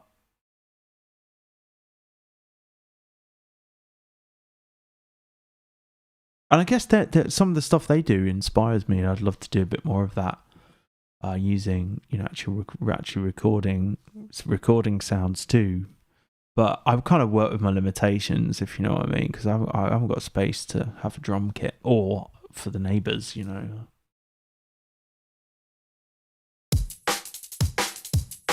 And I guess as well, like, kind of like, as much as I love all the classics and stuff like that, I feel like, and there's definitely a time, you know, they sound great still, but like, I'm kind of keen in trying to do something new if I can.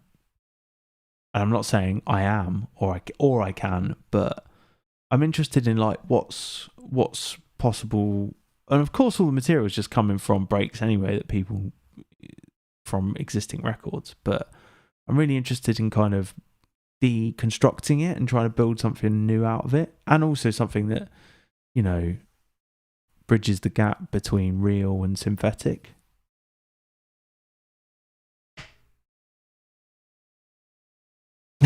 Yeah, Mr. Grooves. One of my best mate is a drummer, and that's like, I used to be in a band and we played together most of our lives, and yeah, we just hit it off when I moved schools when I was younger. We were both into like Nirvana and Green Day and stuff like this, and he is a really good drummer, and so we just used to jam together, the two of us, and I think a lot of why I like working with drums and stuff is because it kind of reminds me of, or had so much exposure to it.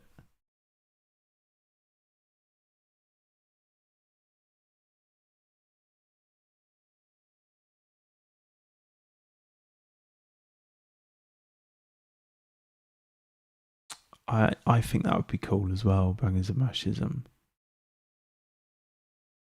I mean, Square Pusher does a pretty good job.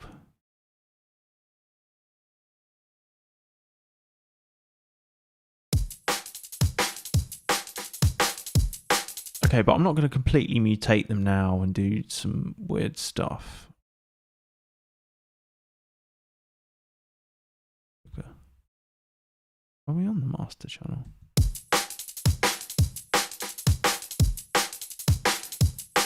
You can do some mad stuff with the towel.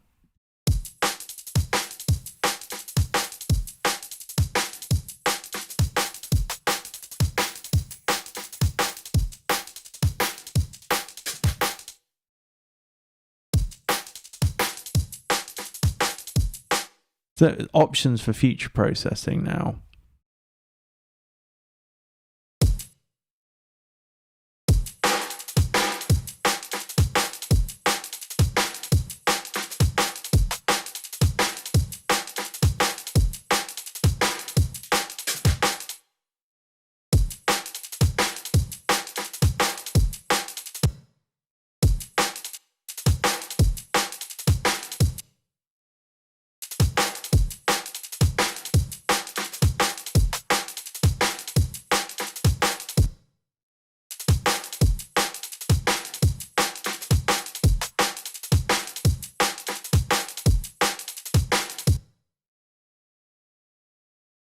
maybe we'll try something here as well with the light shuffle hat.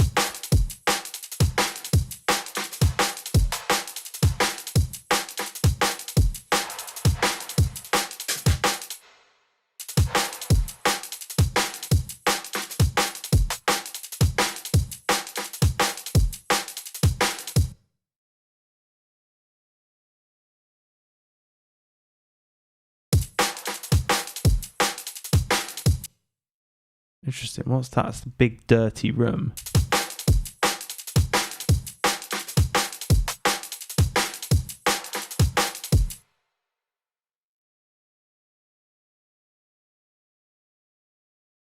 So it's got quite a lot of pre-delay on it. And I guess that's like early, late here.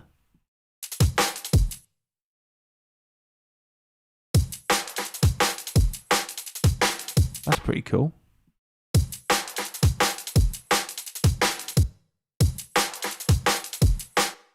Like that.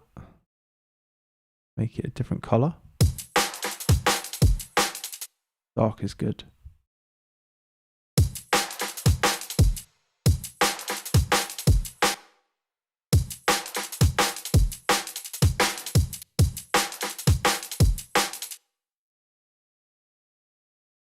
All right. And just maybe do this like final one.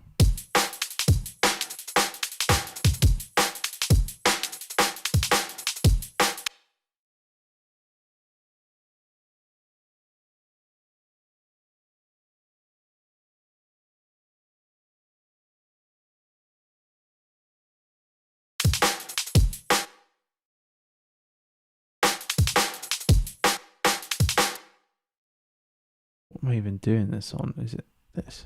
Yeah. Big dirty room? No. Think on something different.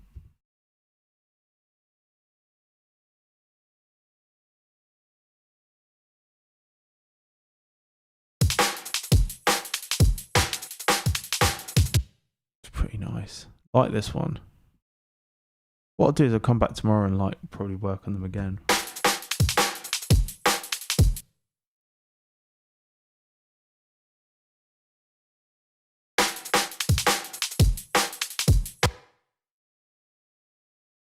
I'd like to add some more layers, maybe like distort some stuff.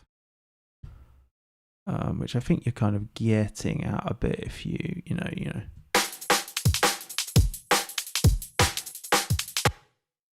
You start to distort it with all this stuff, like Black Box particularly, and I do love the tape machine.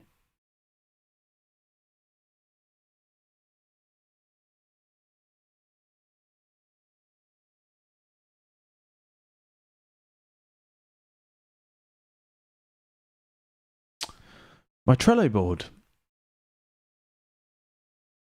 Thanks a mash.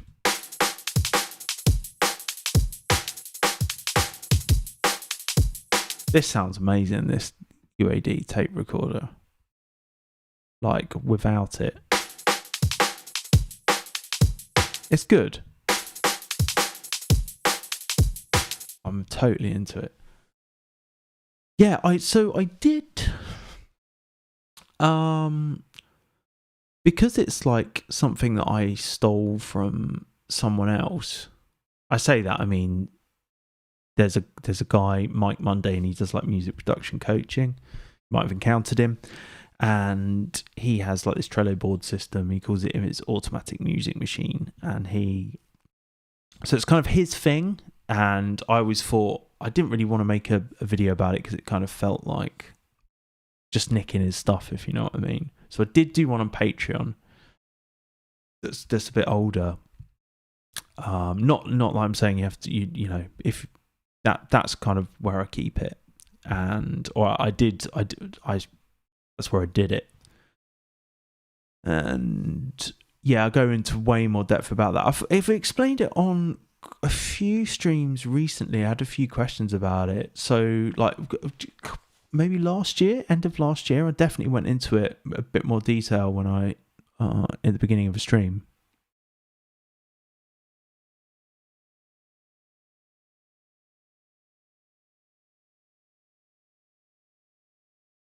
Humanized timing. I've not tried that yet. I kind of like the really... I like the real precision.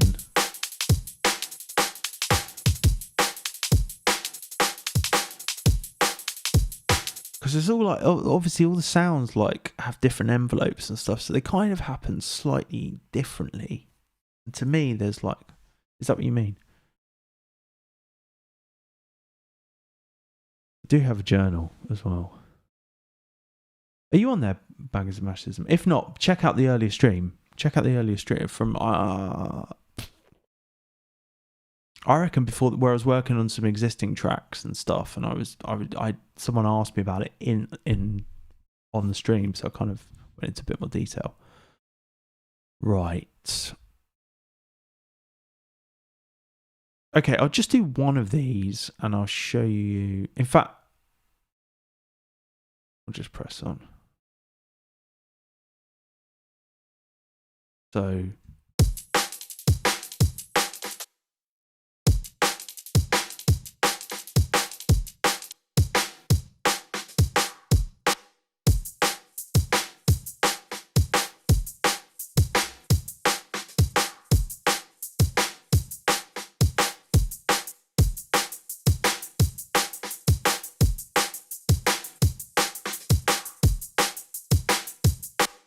I like to do it stripped down first.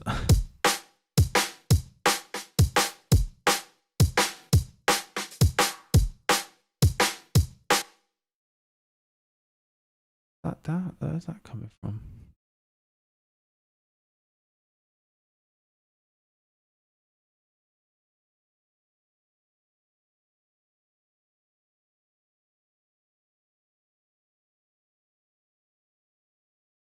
That's nice.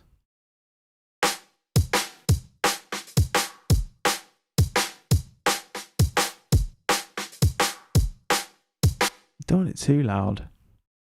Right, okay, let's get sampling.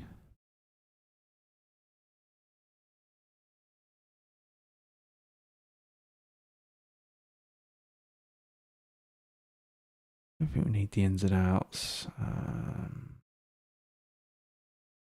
And let's just pull that down. Just zoom in again. Okay. We will get rid of that too. Okay, so I'm going to be using Twisted Wave.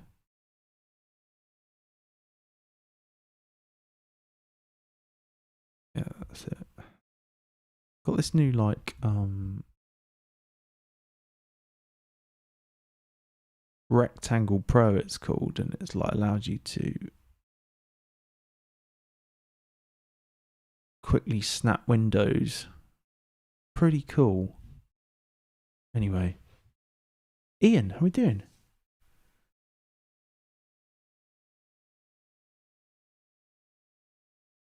Bangers and Mashes, yeah. So I guess one thing to mention about Patreon is anything that doesn't make it into the final pack, I'll share on there. That's that's the kind of thing that I like to share, like the stuff that doesn't make it to the final sample pack, because there's often some pretty good. There's I make hundreds of things that don't make the cut. Right, let's stop. Let's just do this.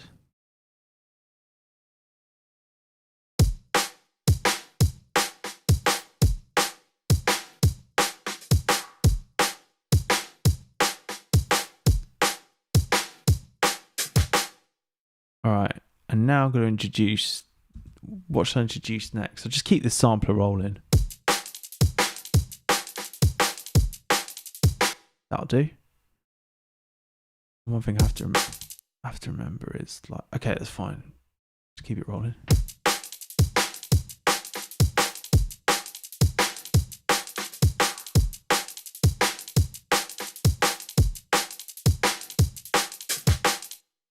Sweet. And now we'll just introduce this other shuffle.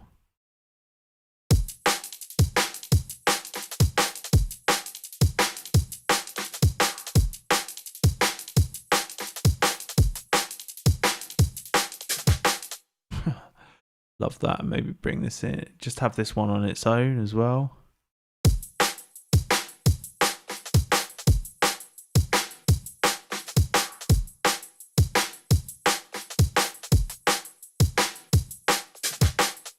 Nice. This one too.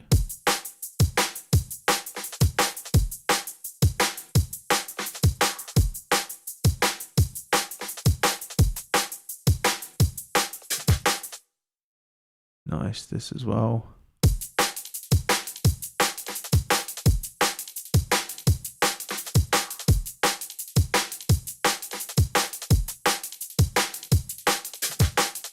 Okay, this too. Side chaining.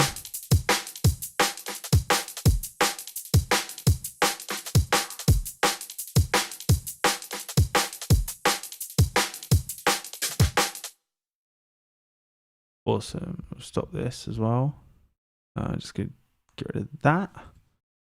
Cool. So we've got a load of stuff there, and that's all going to go into the mix. Now here, got a different pattern on this shuffle, haven't we?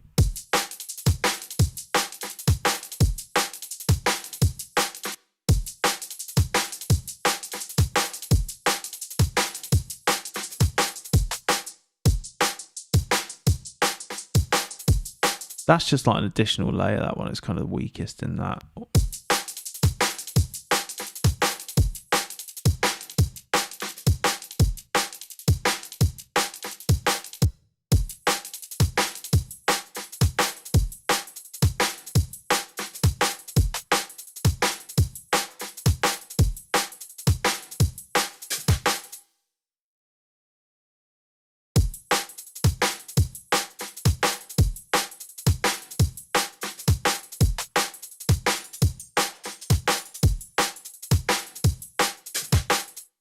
Not much else happening with that, is that?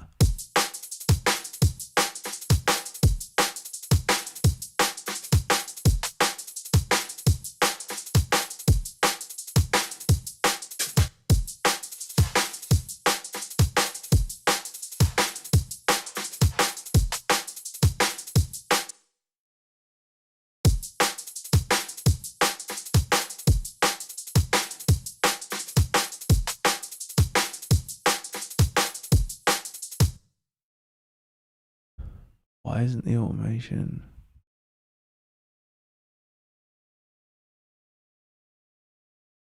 Going on here? Where? Okay. That's what I want.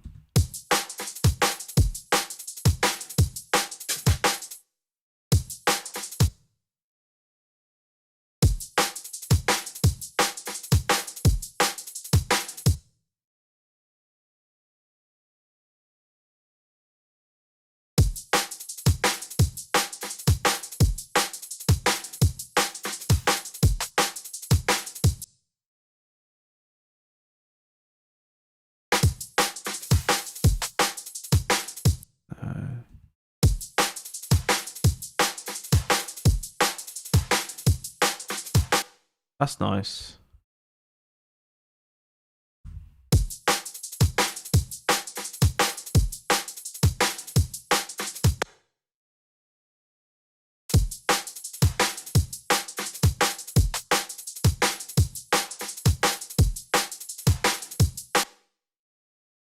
All right, we'll sample that as well.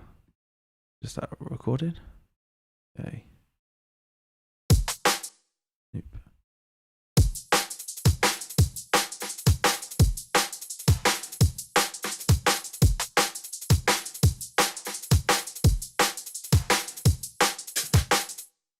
Very nice. We'll just get rid of that. Get rid of that.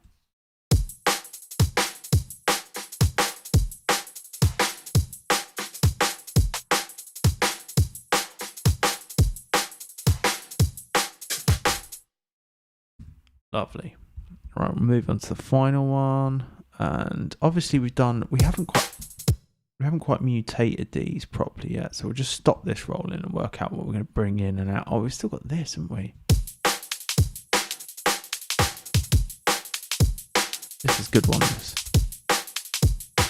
I didn't do any side chain on this one as well.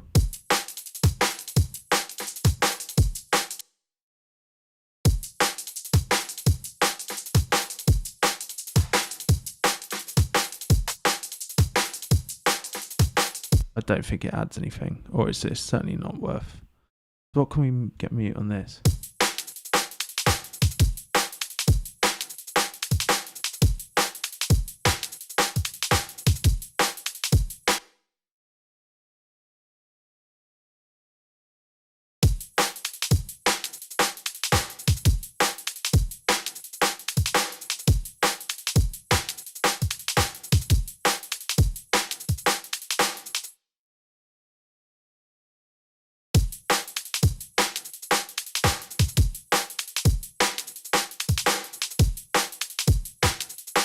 Okay, that sounds pretty decent as it is.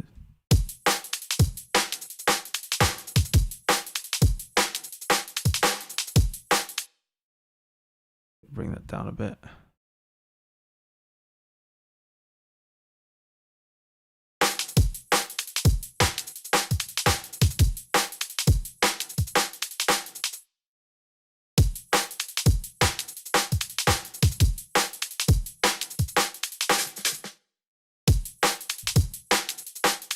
Just final variation on this bar.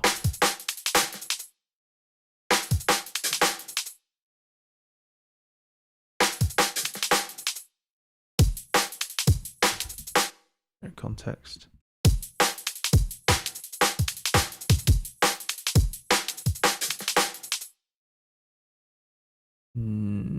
Forget it. Unless it's like here or something.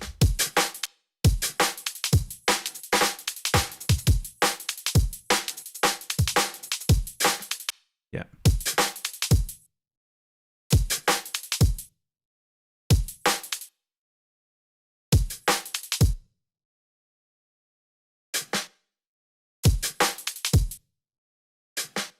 Nice.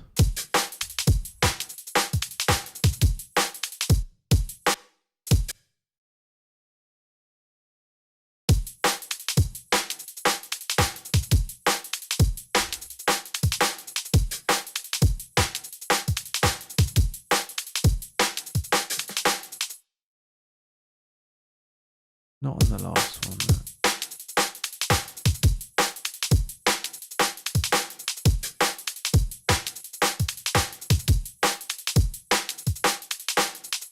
Okay.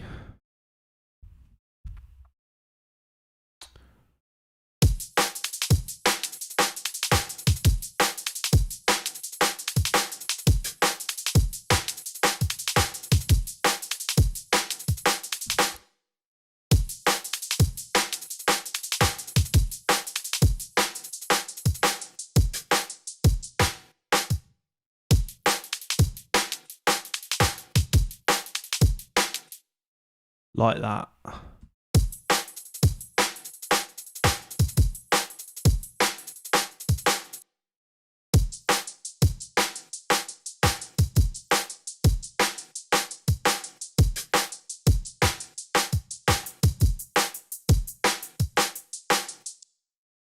It was working fine, so that's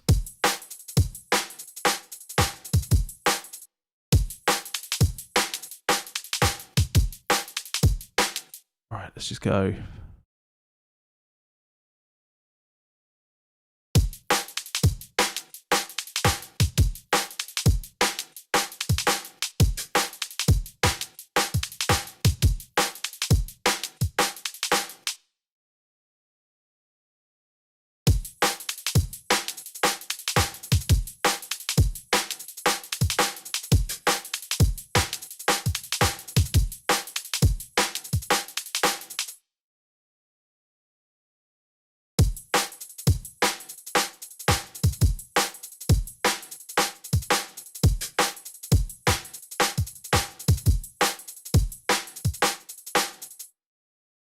Turn that on, turn that on.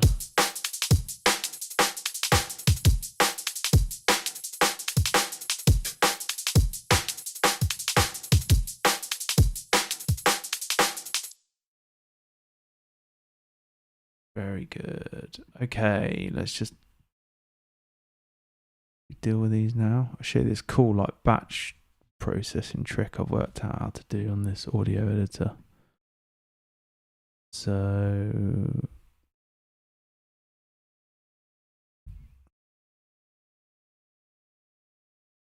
We just put a marker, marker, marker, marker, marker, marker, marker, marker, marker, marker. Just at the beginning of everything. Right, and now let's make this bigger so you can see. And now we are going to split by markers. Yeah, and that's going to give us first. So we did 13 here. We'll split these. We'll save them in my HS sampling, human synthetic sampling folder. Okay.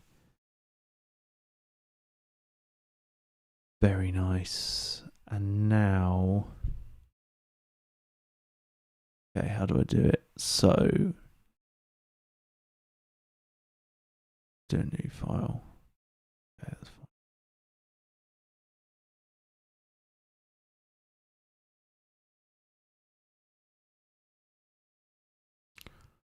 Now we're going to do batch processing, open batch, trim, silence, normalize, save. Okay, and now I'm going to add files. I'm going to add all of those ones that we just did. And now Twisted Wave is going to open all of them. It's going to trim the audio with the settings I've applied, which is minus 90 dB. If it's above that, it will trim it, or if it's under that, it will trim it. It's then going to normalize it to minus 3 dB, and then it's going to save it, save over it. Yeah, so if I select that and I start processing, original files will be overwritten. Actually, I wonder if you can rename. You can't change the name of it. This is really geeky stuff, folks. Metadata. Update metadata. Yeah. Okay. Let's just start processing. Okay. There we go. So it does them all. It does all of those processes. And now if I go in audio finder here, if I go to my sampling folder, right, then these have been what we're working on, and that they should be normalized and everything. Yeah.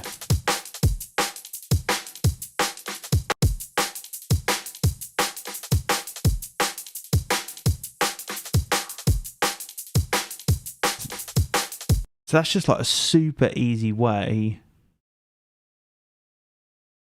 of me like sampling stuff. Then I could just go through with a marker, split by marker, trim, silence, and normalize. Done. Save the file. It's doing that in Ableton would take you like 20 minutes at least, I think, to do it properly, to do it to a level that you were happy with. It would be very manual. Very manual. So, okay. So now we've got those. I'm just going to rename them. So I'm just going to show in Finder. Cool. And you can see all of them here. So any ideas what we should call these ones? Kind of use the snare's quite interesting here. What was that called? Called the soul. Hot, funky, and sweaty.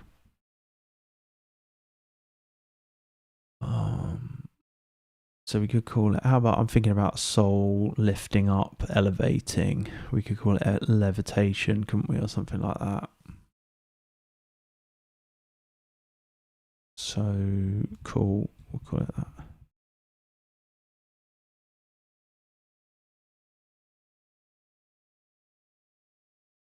Levitation break.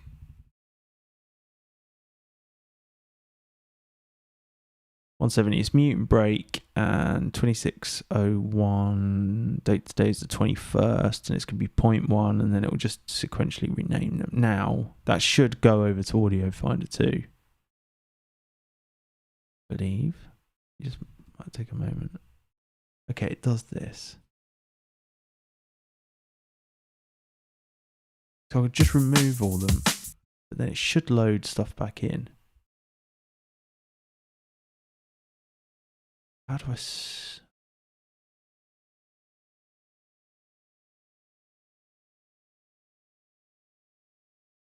Nice, that's nice. Right, now it should...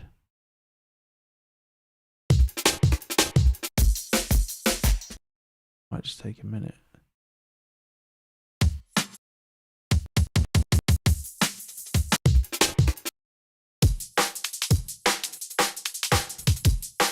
Sick. So they're all done now.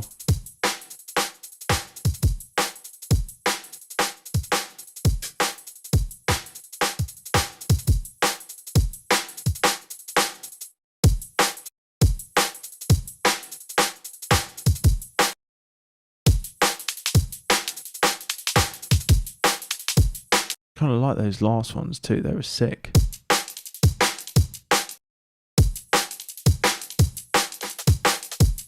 It names them in a weird way, but it's fine.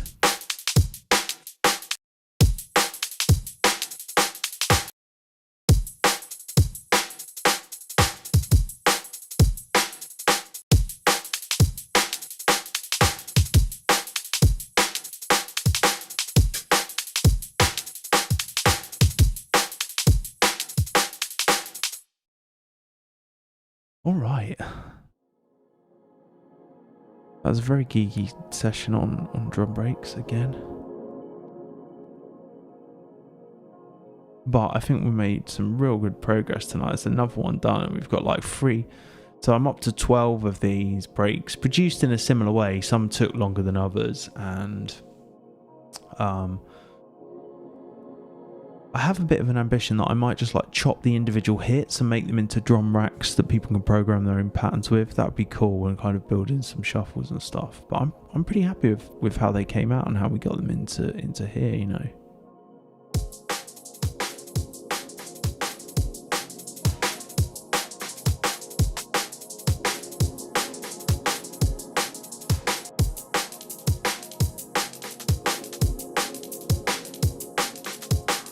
Can't time it with the music.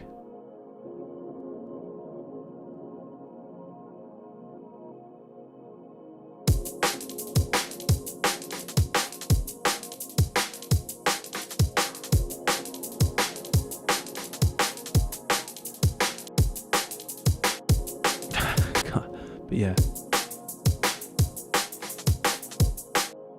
I used to struggle making ones like that, like steppers, or sorry, like rollers.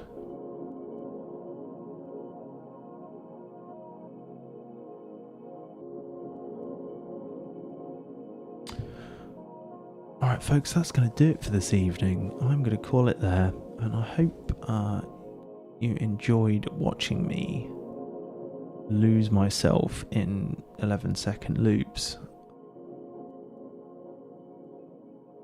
I hope there was some insightful stuff. I'm keen, as we discussed in the chat a bit earlier, to just show it as it happens and show kind of what I'd spend my, you know, a lot of my time doing is exactly this. And I think this is kind of as authentic as you could possibly get with what I do with my time. When I'm not making tunes or whatever. So, alright folks, I'm going to sign off there. I hope you enjoyed it. Big shout out to my patrons. Thanks very much for your support there. If you're interested in that stuff, you can check the links in the usual places. Until next time, I will see you in a bit. Have a good one.